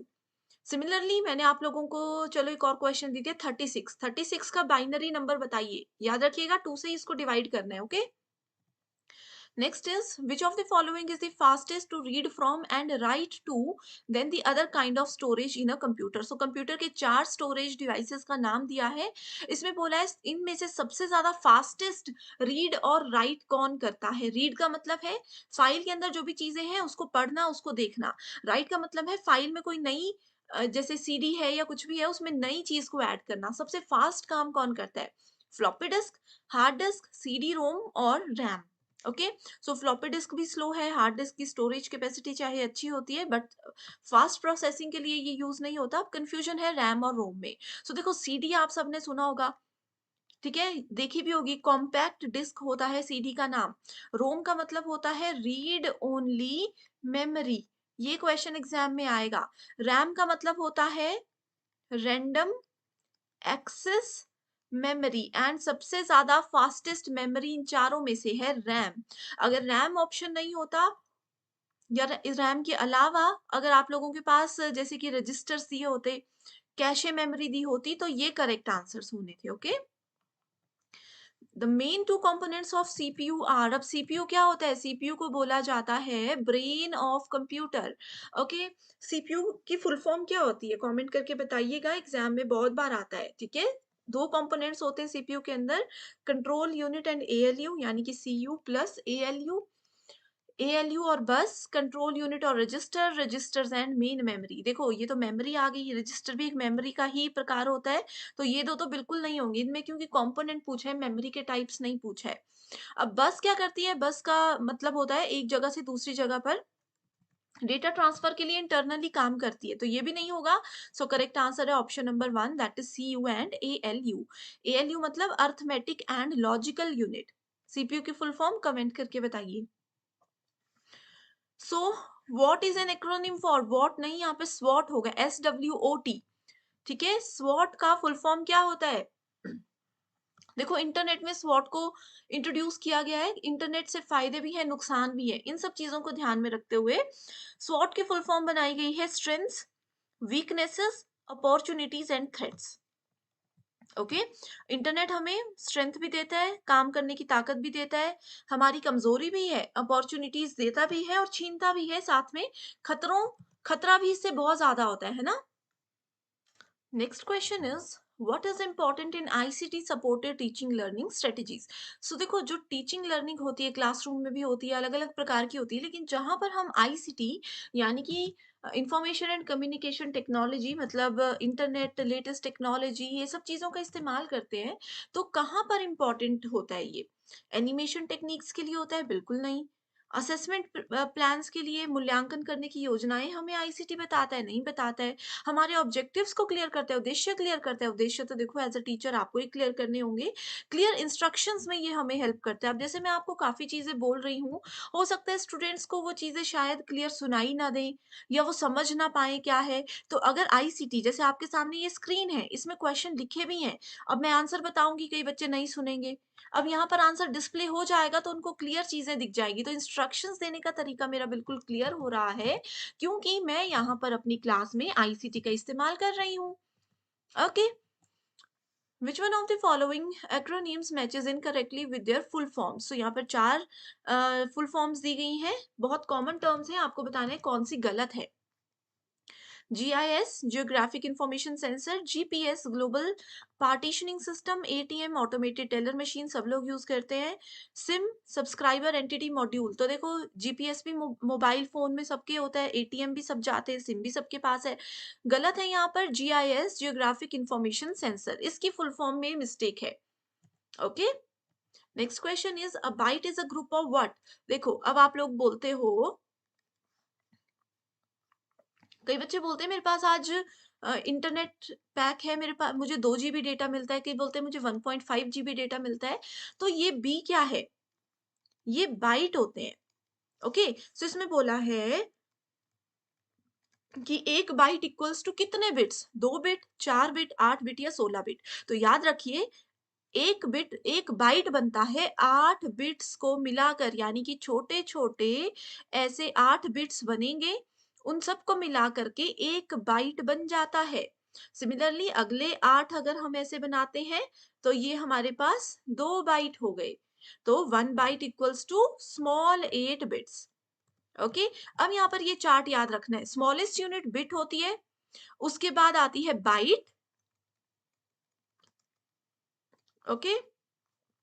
1 bit, binary digit या 0 या 1, एक निबल 4 बिट्स। अगर यहाँ पर 1 बाइट की जगह 1 निबल पूछा होता तो 4 बिट्स आंसर होता। 4 बिट्स, उसके बाद 1 बाइट इक्वल्स टू 8 बिट्स, उसके बाद आता है 1 KB equals to 1024 bytes, 1 MB equals to 1024 kilobytes. ठीक है, देखो उसके बाद आता है 1 GB इक्वल्स टू 1024 MB। तो स्मॉलेस्ट यूनिट है bit, then byte, then bit, then nibble, then byte, उसके बाद kilobyte, megabyte, gigabyte. So 1 GB data equals to 1024 megabyte. आपको मिलता है 2 GB डेटा, तो इसको आप कैलकुलेट कर सकते हो। ओके, बहुत इंपॉर्टेंट है, बस इस टेबल को याद रख लीजिए। Which of the following memory has highest access speed. तो सबसे ज्यादा एक्सेस स्पीड किसकी होती है? हमने पहले देखा था हार्ड डिस्क, रैम, रोम और कैशे मेमोरी। मैंने आपको अभी बताया कि वैसे तो हमने क्या बताया, रैम की होती है, लेकिन उस वक्त क्योंकि कैशे मेमोरी ऑप्शन नहीं था, रैम से ज्यादा एक्सेस हाईएस्ट स्पीड होती है कैशे मेमोरी की। इसको कैश मेमोरी या कैशे मेमोरी कुछ भी बोल सकते हैं, सबसे ज्यादा फास्ट होता है ये। टेम्परेरी मेमोरी होती है, इसमें जो भी डेटा होता है वो परमानेंट स्टोर नहीं होता, टेम्परेरी स्टोर होता है। एक बार सिस्टम आपका ऑफ हो जाएगा, मोबाइल को स्विच ऑफ कर दोगे, कैशे मेमोरी का डेटा डिलीट हो जाता है। 1 GB is equals to what, अभी बताया 1 GB किसके बराबर होता है? ये होता है 1024 KB। ठीक है, सो इसके लिए ये वाला चार्ट याद रख लीजिए, bit, byte, kilobyte, megabyte, gigabyte, terabyte और पेटाबाइट, ये सीक्वेंस है। बस इसको 1024 करते रहना है, या 2 2 रेज टू पावर 10 इस तरीके से करते जाना है। ओके, डिटेल्ड वीडियो ऑलरेडी है, नहीं देखा है, जहां पर मैंने बहुत आराम से ये कॉन्सेप्ट्स बताए हैं, तो बता दीजिए कमेंट करके नहीं समझ में आया है ये। वीडियो का लिंक दे दूंगी आपके साथ, ठीक है। अगर ये सेशंस पसंद आ रहे हैं और चाहते हो कि कंटिन्यू करूं, तो एक बार प्लीज मुझे कमेंट करके जरूर अपडेट दे दीजिएगा। बढ़ते हैं फर्स्ट क्वेश्चन की ओर, जिसमें पूछा गया है irritation in eyes is caused by the pollutant, यानी कि आंखों में जो जलन होती है वो कौन से प्रदूषक की वजह से होती है? सो करेक्ट आंसर है sulphur. Next question is which of the following types of natural hazards have the highest potential to cause damage to humans. So निम्नलिखित में से कौन सा वो प्राकृतिक ऐसा खतरा है जो कि मनुष्यों को सबसे ज्यादा नुकसान पहुंचा सकता है? सो करेक्ट आंसर है यहाँ पे ड्रॉट्स एंड फ्लड्स, यानी कि सूखा और बाढ़। Then we have next question, which of the following sequences represents the most logical sequence in doing research? So research करते समय हमें एक सीक्वेंस को, एक स्टेप को, कुछ स्टेप्स को फॉलो करना होता है, तो कौन सा वो करेक्ट ऑप्शन है? सो देखो, सबसे पहले हम लोगों के पास, हम लोगों को आइडेंटिफाई करना है और डिफाइन करना है किसको, रिसर्च प्रॉब्लम को। उसके बाद हम हाइपोथेसिस को फॉर्मुलेट करते हैं, यानी कि परिकल्पना करना शुरू कर देते हैं।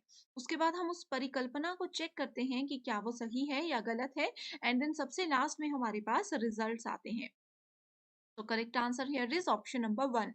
बहुत इंपॉर्टेंट क्वेश्चन है, हर साल एग्जाम में आएगा, तो इसमें सबसे पहले ये याद रखिए कि रिसर्च प्रॉब्लम हमेशा पहला स्टेप होता है, एंड रिजल्ट की रिपोर्ट बनाना लास्ट स्टेप होता है। Next question is the smog in cities in India mainly consist of. Bharat के शहरों में जो स्मॉग होता है उसमें कौन कौन सी चीजें होती हैं? उसमें होते हैं oxides of nitrogen and unburned hydrocarbons. Next question is plant suitable for bio monitoring of sulphur dioxide pollution is. Sulphur dioxide प्रदूषण की जैव निगरानी के लिए कौन से पौधे की सबसे ज्यादा जरूरत होती है? तो इसका करेक्ट आंसर है व्हाइट पाइन, यानी कि सफेद चीड़ का पेड़। Then we have moss and lichens, यानी कि काई और लाइकेन जिसको हम लोग बोल सकते हैं। ये कुछ ऐसे प्लांट्स हैं जो कि बायो मॉनिटरिंग अगर हमें करनी है सल्फर डाइऑक्साइड पॉल्यूशन की, तो उसमें बहुत ही ज्यादा मदद करते हैं। ये क्वेश्चन ऐसा है कि पिछली बार एग्जाम में थोड़ा घुमा के पूछा गया था, ये वाला क्वेश्चन का पार्ट था एंड ये ऑप्शंस का पार्ट था, तो आप लोगों को क्वेश्चंस को भी अच्छे से पढ़कर जाना है, ठीक है। Next question is plagiarism in researches. इसको आप लोग प्लेजरिज्म भी बोल सकते हो, प्लेगरिज्म भी बोल सकते हो, ठीक है, इसको कि शोध की चोरी बोला जाता है। रिसर्च में इसको क्यों यूज किया जाता है, क्या ये होता है?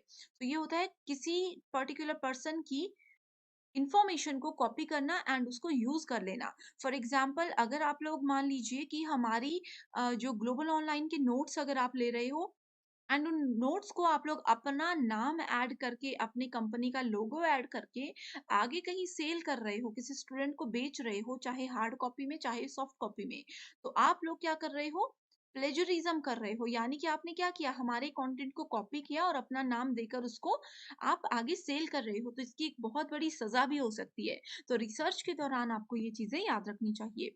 अगला क्वेश्चन है, मैच द फॉलोइंग से related, ozone hole, green house effect, natural hazard and sustainable development goals. So sustainable development goals आप लोगों को जरूर पढ़कर जाना है, बहुत इंपॉर्टेंट ये चीज है।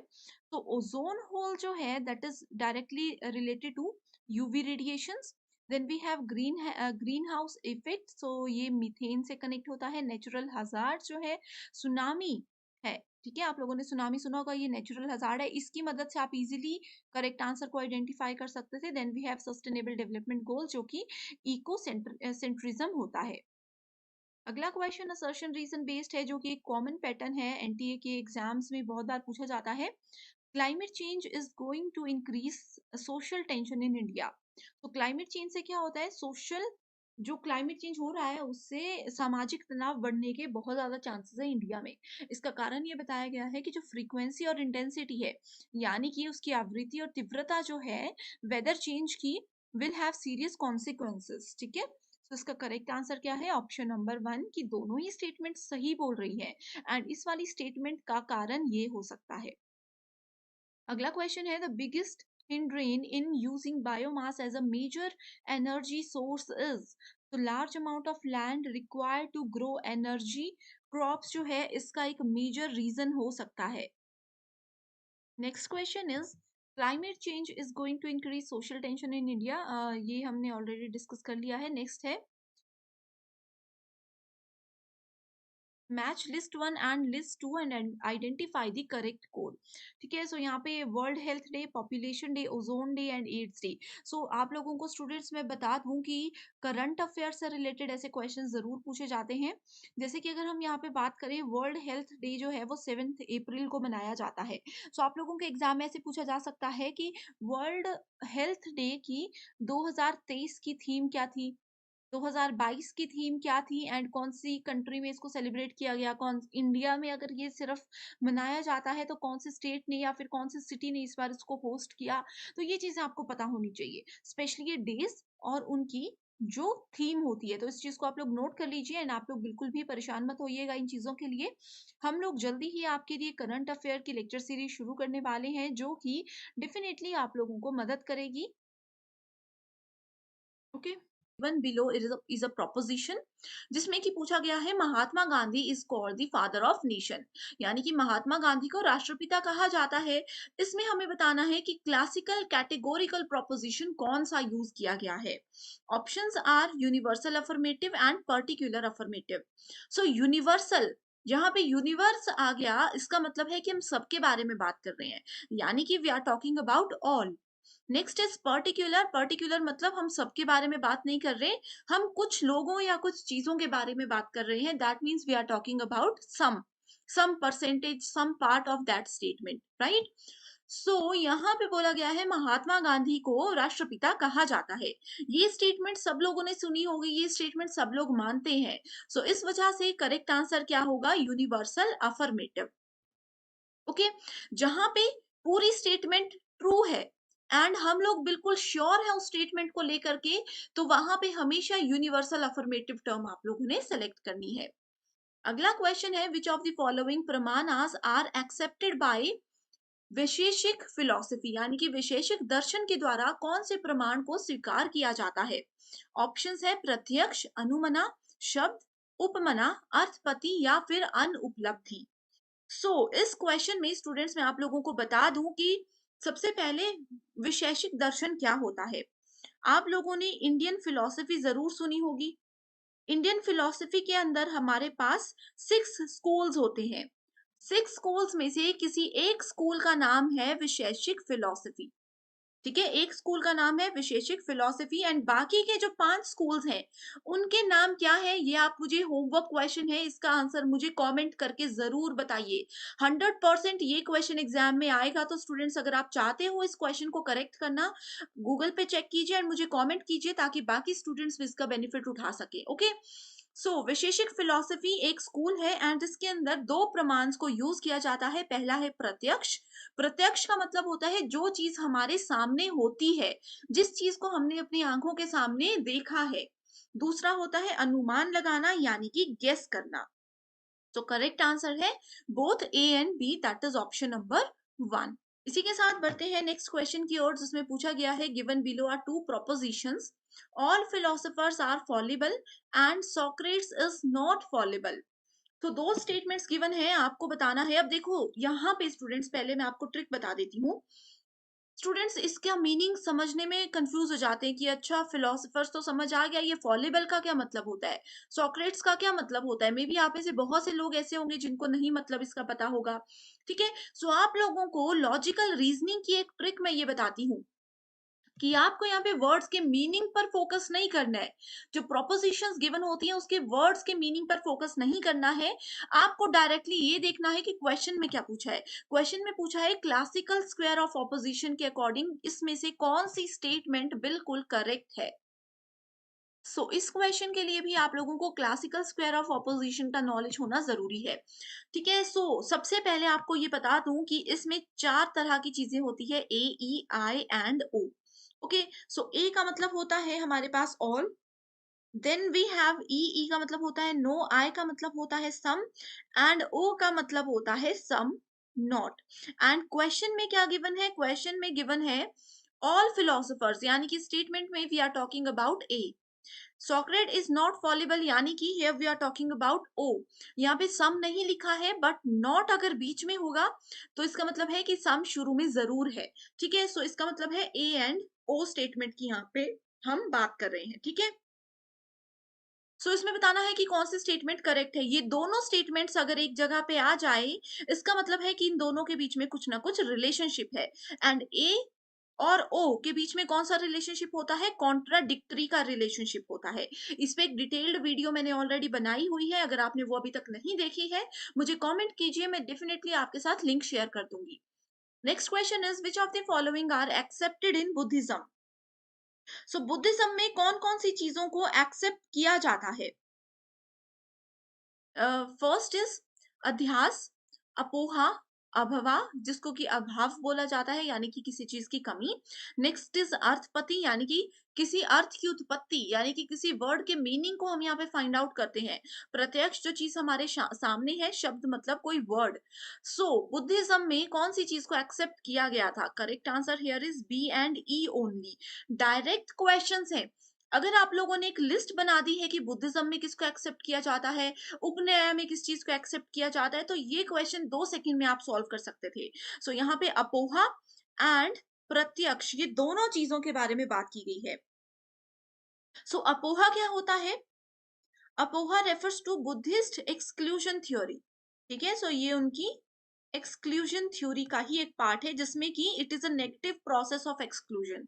ये स्टेटमेंट भी एग्जाम में पूछी जाती है कि बुद्धिज्म के अंदर उनकी नेगेटिव स्टेटमेंट ऑफ एक्सक्लूजन क्या है, तो वो है अपोहा। Next question is what is the nature of logical argument. एक लॉजिकल आर्ग्यूमेंट गिवन है, आपको बताना है, कोई भी लॉजिकल आर्ग्यूमेंट आप ले सकते हो, उसको बताना है कि उसका नेचर क्या हो सकता है। आपने अगर इसकी सिर्फ पीवाईक्यूज पे ओवरव्यू भी लिया होगा तो आपको पता होगा कि एक लॉजिकल आर्ग्यूमेंट के साथ हम वैलिड और इनवैलिड ये दो ही टर्म्स को जो है यूज करते हैं। अगला क्वेश्चन है which one of the following decides the figure of a categorical proposition.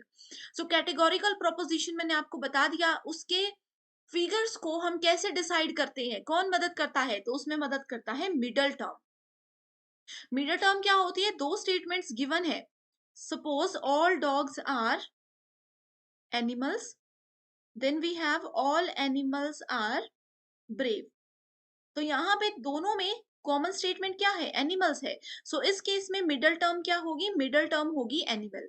हमेशा किसी भी कैटेगोरिकल प्रोपोजिशन को डिसाइड करने के लिए, उसका फिगर डिसाइड करने के लिए मिडल टर्म का एक मेजर रोल होता है। Next question is quantity and quality of a categorical proposition decide what.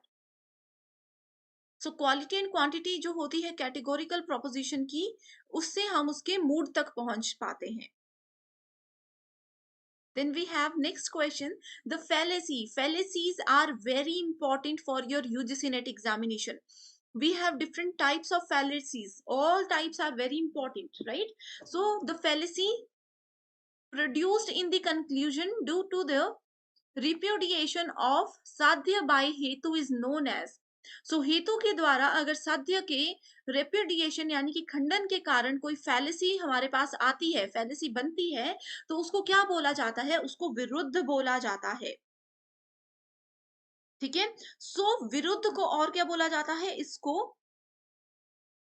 इसको कॉन्ट्राडिक्टरी मिडल भी बोला जाता है। एग्जाम में same question as it is पूछा जाएगा, लेकिन विरुद्ध की जगह ऑप्शन होगा कॉन्ट्राडिक्टरी मिडल।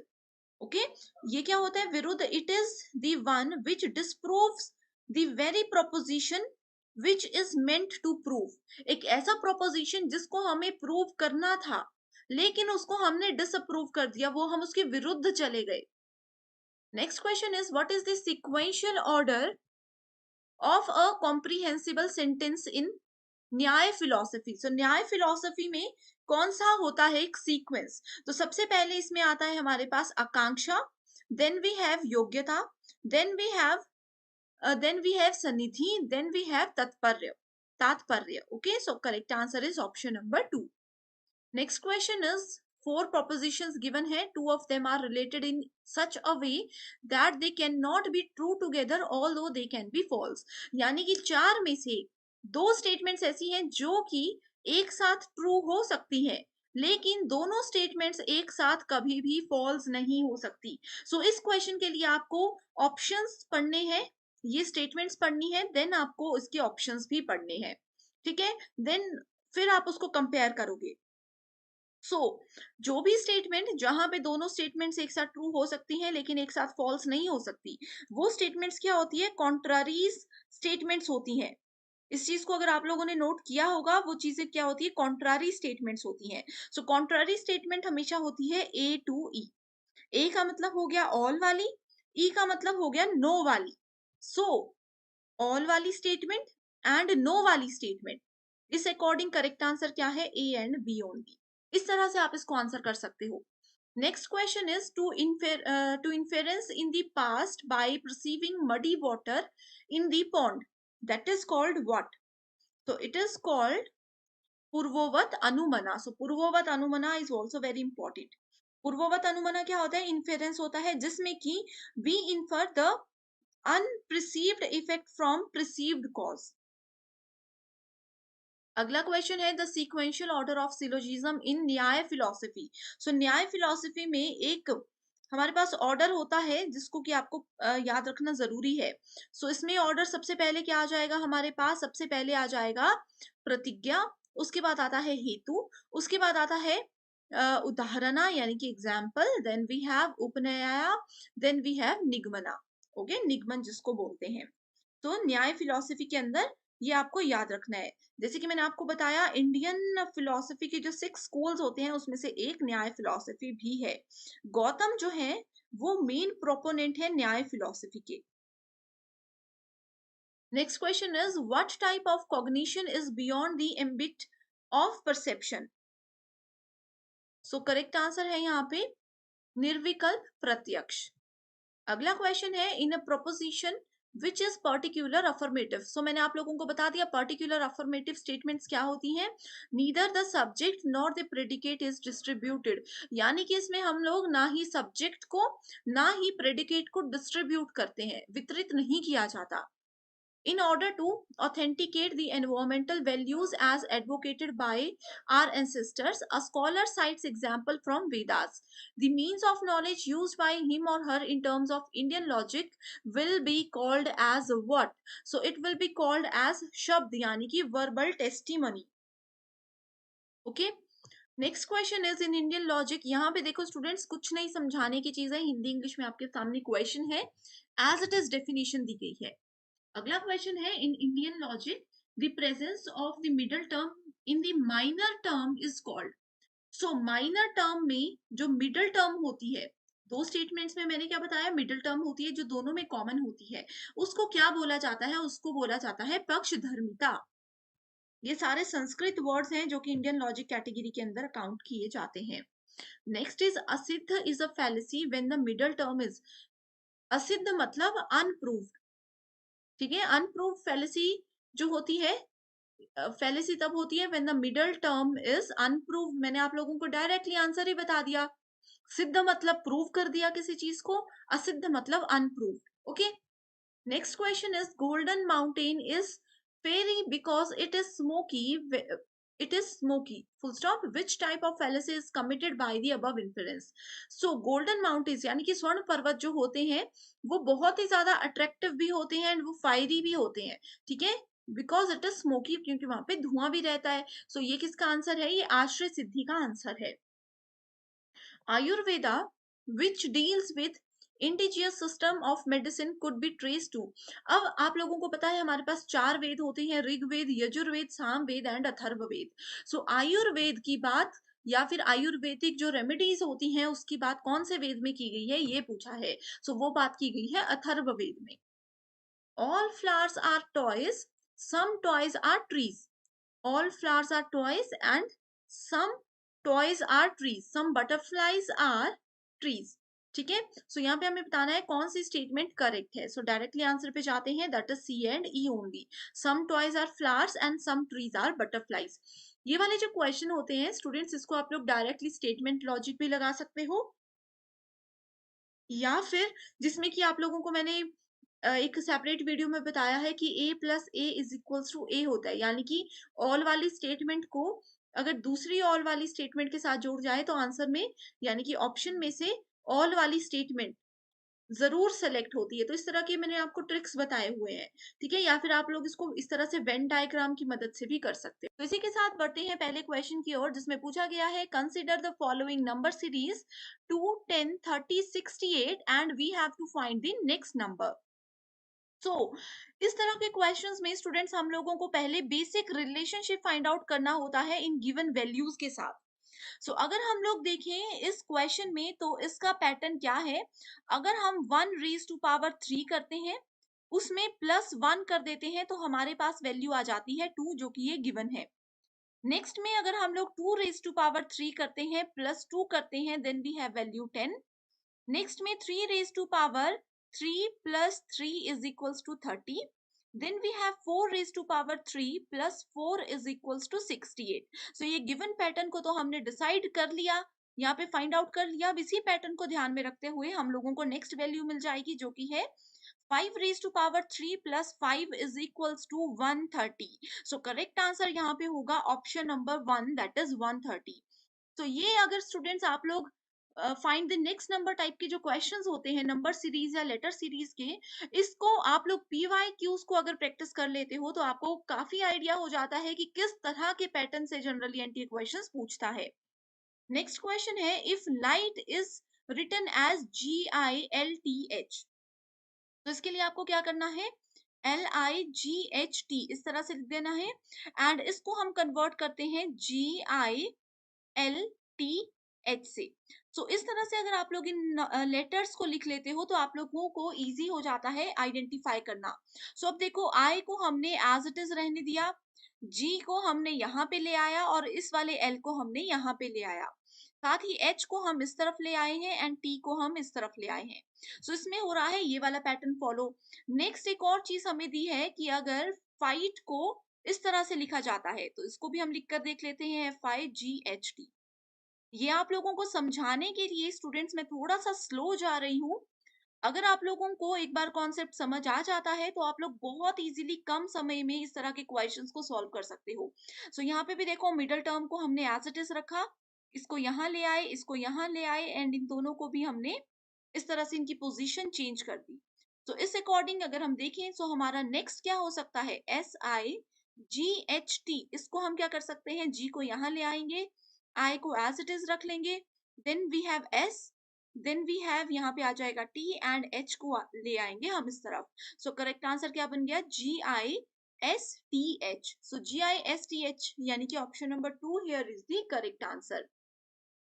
इस तरह के क्वेश्चंस अगर आपको पसंद आ रहे हैं एंड अगर आप चाहते हो कि मैं आगे भी आप लोगों के लिए इसी तरह की वीडियोस लेकर आऊं, तो आप मुझे कमेंट कर सकते हो, या फिर पेपर 1 के कोई सेपरेट सेशंस आप मुझसे चाहते हो तो भी आप मुझे कमेंट कीजिए। मैं डेफिनेटली आप लोगों की रिक्वेस्ट को पूरा करूंगी। नेक्स्ट क्वेश्चन है, identify the next number in the series 2, 10, 26 and 50। इस क्वेश्चन में स्टूडेंट्स मैं आपको डायरेक्टली आंसर बता रही हूँ। इसमें कौन सी ट्रिक हमने यूज की है, कौन सा पैटर्न हमने यूज किया है, ये आप मुझे कमेंट करके बताओगे। तो ये आप सभी स्टूडेंट्स के लिए एक होमवर्क क्वेश्चन है, ये डेफिनेटली आप मुझे बताइएगा, इससे आप लोगों की एक बहुत अच्छी प्रैक्टिस हो जाएगी। अगर आपको इसका आंसर नहीं पता चल रहा, इसका पैटर्न नहीं पता चल रहा, तो भी कमेंट कीजिए, मैं वहीं पर आपका रिप्लाई कर दूंगी। इसी के साथ बढ़ते हैं नेक्स्ट क्वेश्चन की ओर, जिसमें कि पूछा गया है, consider the following letter series. Letter series given है ACF, EGJ, IKN and MOR।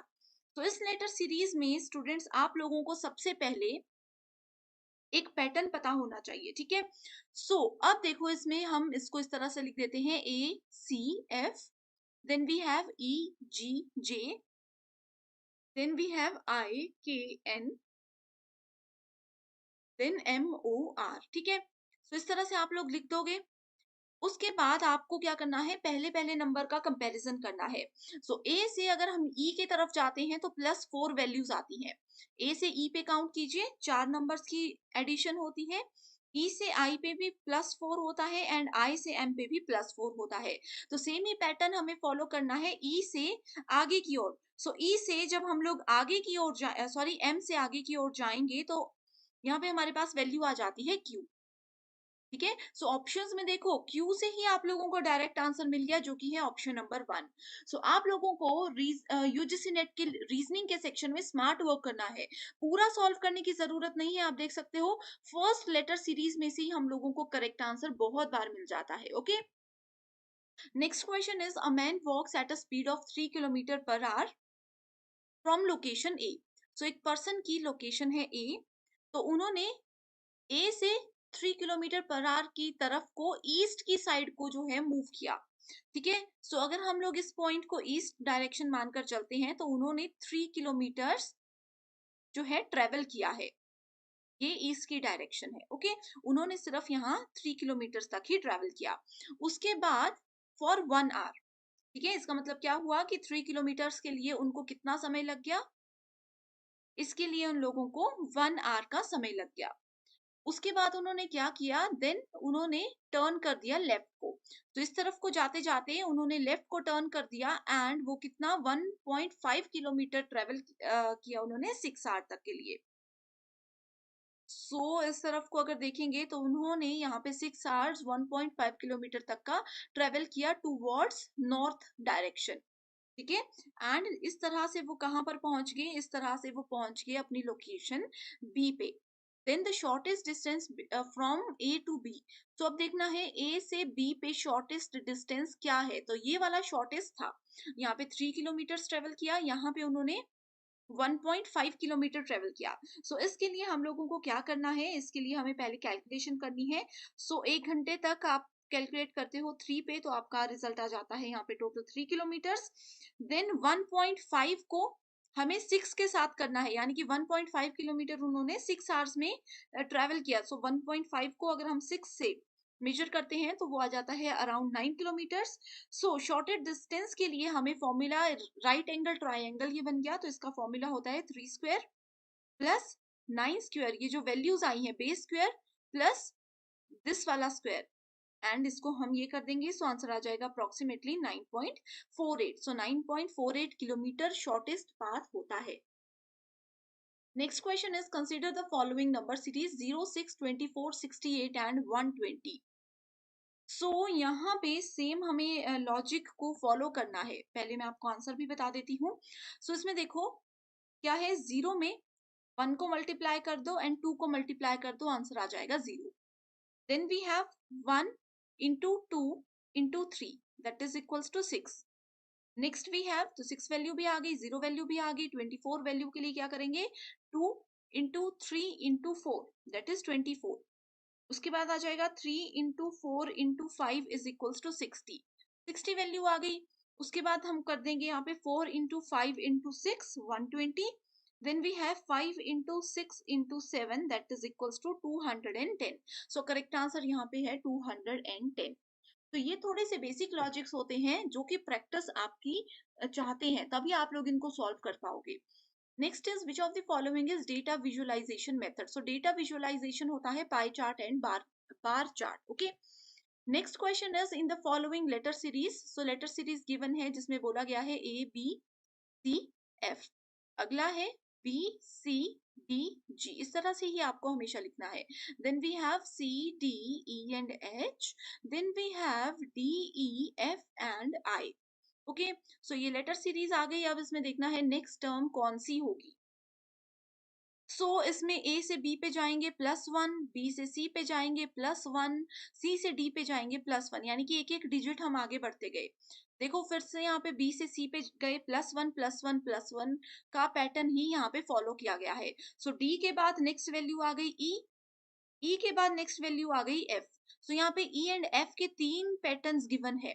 ठीक है. सो हमें अगला भी सॉल्व करना पड़ेगा. सो E+1 F +1 G. तो यहाँ पे इसको हटा देंगे तो F+1 G. तो यहाँ पे आ गया हमारे पास H+1 I+1 J. ठीक है. सो करेक्ट आंसर क्या हो गया यहाँ पे option number 3 that is EFGJ. So EFGJ यहाँ पे आ गया. अगला क्वेश्चन है identify the next term in the series 0. Then we have 8, then we have 24, then we have 48. So इसमें कौन सा पैटर्न फॉलो किया है वो अब मैं आपको बताती हूँ. अगर आपको इसका आंसर आता है तो स्टूडेंट्स आप इस वीडियो को पॉज कीजिए, इसका आंसर सॉल्व करने की कोशिश कीजिए मेरे बताने से पहले. ठीक है. सो 0 से 8 के बीच में कितना डिफरेंस है 8 का. 8 से 24 के बीच में कितना है 16 का. 24 से 48 के बीच में कितना है 32 का डिफरेंस है ना. अब तो यहाँ पे कॉमन डिफरेंस कोई भी नहीं आया, लेकिन ये जो डिफरेंस आया है ये सारा डिफरेंस भी क्या है, ये सारा डिफरेंस भी जो है कैलकुलेट होता है 8 से. तो इसमें डिफरेंस आ गया 8 का, इसमें डिफरेंस आ गया 8 का. सो इसी तरह से हमें नेक्स्ट वैल्यू फाइंड आउट करनी है. ठीक है. 8 2 16, 16 2 32. देन हमें इसमें नेक्स्ट वैल्यू ऐड करनी है. ठीक है. सो नेक्स्ट वैल्यू अगर हम इसमें 8 ऐड करते हैं तो वो कितना आ जाता है 40. सो 48 में अगर हम लोग 32, सॉरी यहाँ पे थोड़ी सी मिस्टेक हो गई है, यहाँ पे आएगा 24. ठीक है. सो 24 में अगर 8 ऐड करते हैं तो आ जाएगा 32. तो 48 + 32 आ जाता है 80. ठीक है. सो 80 आ गया यहाँ पे आंसर हमारे पास इस तरह से. Next is consider the following letter series and identify the next number A, C, E, F, H, J, K, M, O and P, R, T. Right?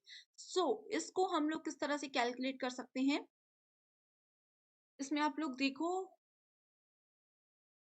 सबसे पहली टर्म है A, C. ठीक है. सो यहाँ पे डिफरेंस कितना है +5 का, +5 एंड +5. नेक्स्ट भी अगर हम देखें तो +5 का ही डिफरेंस है, तो ज्यादा इसमें आगे नहीं बढ़ते हैं. डायरेक्टली P के बाद अगर हम लोग +5 कर लेते हैं, P के बाद +5 कर देंगे तो कितना आ जाएगा U आ जाएगा. सो U पे हमारा डायरेक्टली आंसर यहाँ पे आ जाता है दैट इज ऑप्शन नंबर. तो डायरेक्टली बढ़ते हैं क्वेश्चंस की ओर, जिसमें पहला क्वेश्चन मैच द फॉलोइंग से रिलेटेड है. एंड इसमें एक तरफ लेवल्स ऑफ टीचिंग दिए गए हैं, दूसरी तरफ फोकस ऑफ कंसर्न यानी कि इसका बेसिक डेफिनेशन हम बोल सकते हैं वो दिया गया है. सबसे पहले autonomous development level, memory level, understanding level and reflective level. Students अगर आप लोगों ने मेरे थ्योरी लेक्चर सीरीज देखे हैं तो उसमें मैंने इस टॉपिक को लेकर के कीवर्ड्स आपको बताए हैं. अगर हम मेमोरी लेवल की सबसे पहले बात करें, ये स्मॉलेस्ट लेवल होता है एंड जहां पर भी हम फैक्ट्स को रिकॉल करने की बात करते हैं, कभी भी आपको रिकॉल वर्ड नजर आए सो डायरेक्टली आप लोग मेमोरी लेवल को उससे कनेक्ट कर दीजिएगा. ठीक है. नेक्स्ट आ जाता है फिर हमारे पास अंडरस्टैंडिंग लेवल. किसी चीज की समझ कब होती है, जब हम उसके बीच में रिलेशनशिप, उसके फैक्ट्स और उसी चीज को लेकर के एग्जांपल्स बनाना शुरू कर देते हैं. इसका मतलब ये है कि हम उससे उस अंडरस्टैंडिंग लेवल पर आ चुके हैं. Then we have reflective level, यानी कि जो कुछ भी हमने इन दोनों लेवल्स में सीखा था उसको रिफ्लेक्ट करने का समय आ चुका है. सो रिफ्लेक्टिव लेवल क्या होता है, problem raising and problem solving. यानी कि अगर हम किसी प्रॉब्लम में फंस चुके हैं तो मेमोरी और अंडरस्टैंडिंग लेवल में हमने जो कुछ भी सीखा उन सब चीजों को रिकॉल करते हुए उनको बीच में रिलेशनशिप देखते हुए हम प्रॉब्लम से बाहर निकल सकते हैं। Then we have autonomous development level, जो कि डायरेक्टली किसी भी चीज की इफेक्ट और उसकी फीलिंग्स के साथ हमें कनेक्ट करता है। सो अफेक्ट एंड फीलिंग्स की अगर बात हो, then we are talking about autonomous development level. So ये कुछ कीवर्ड्स थे जो कि बहुत इंपॉर्टेंट है। नेक्स्ट क्वेश्चन है, which of the following set of statements best represent nature and objective of teaching and learning? यानी कि सीखने और शिक्षण और सिखाने या सीखने का जो तरीका होता है उसकी प्रकृति और उद्देश्य से रिलेटेड हमें बताना है कि कौन से स्टेटमेंट्स ट्रू हैं। First is teaching is like selling and learning is like buying. तो ऐसा तो नहीं होता, टीचर है कुछ बेचने के लिए तो नहीं है, यहाँ पे नॉलेज हम शेयर करते हैं ना कि बेचते हैं। ठीक है, सो ये स्टेटमेंट इनकरेक्ट है। Teaching is a social act while learning is a personal act. So बिल्कुल ये स्टेटमेंट करेक्ट है, क्योंकि अब मैं आपको पढ़ा रही हूँ तो ये क्या है, ये एक सामाजिक कार्य है। अब आप लोग पढ़ रहे हो, आप सीखना चाहते हो या नहीं सीखना चाहते हो, ये आपका व्यक्तिगत डिसीजन हो सकता है। Teaching implies learning whereas learning does not implies teaching। सो ये स्टेटमेंट भी बिल्कुल करेक्ट है कि टीचिंग से, अब मैं आपको पढ़ा रही हूँ तो आप इस वीडियो के बाद कुछ ना कुछ स्टूडेंट्स जरूर सीख कर जाओगे, लेकिन लर्निंग का मतलब यानी कि कुछ सीखने का मतलब जरूरी नहीं है कि वो टीचिंग से ही हो, हम कुछ भी कहीं से भी सीख सकते हैं।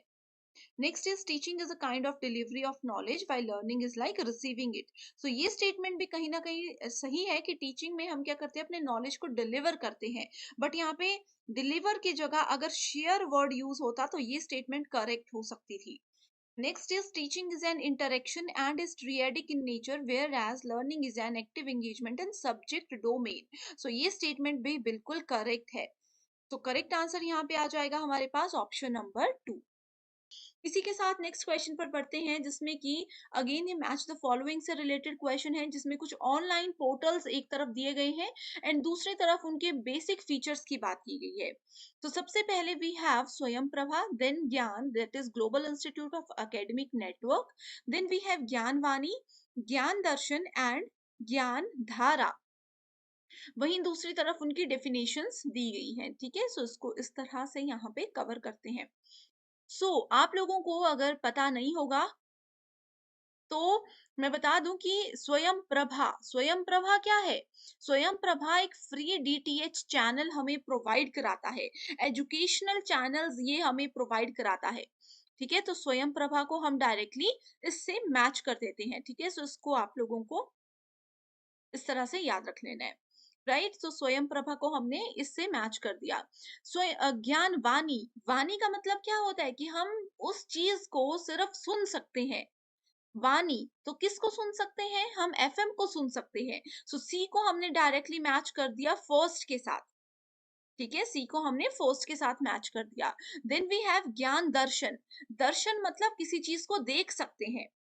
ठीक है, ज्ञान दर्शन डायरेक्टली किससे कनेक्ट होगा, एजुकेशनल टीवी चैनल के साथ कनेक्ट हो जाएगा। ये हम इसके साथ मैच कर चुके हैं। ओके, देन वी हैव ज्ञान धारा। ज्ञान धारा भी एक बहुत इंपॉर्टेंट है। ज्ञान धारा क्या है, ऑडियो काउंसलिंग सर्विसेज है जो कि इंटरनेट के थ्रू हमें मिलती है। ये इसको हम मैच करेंगे।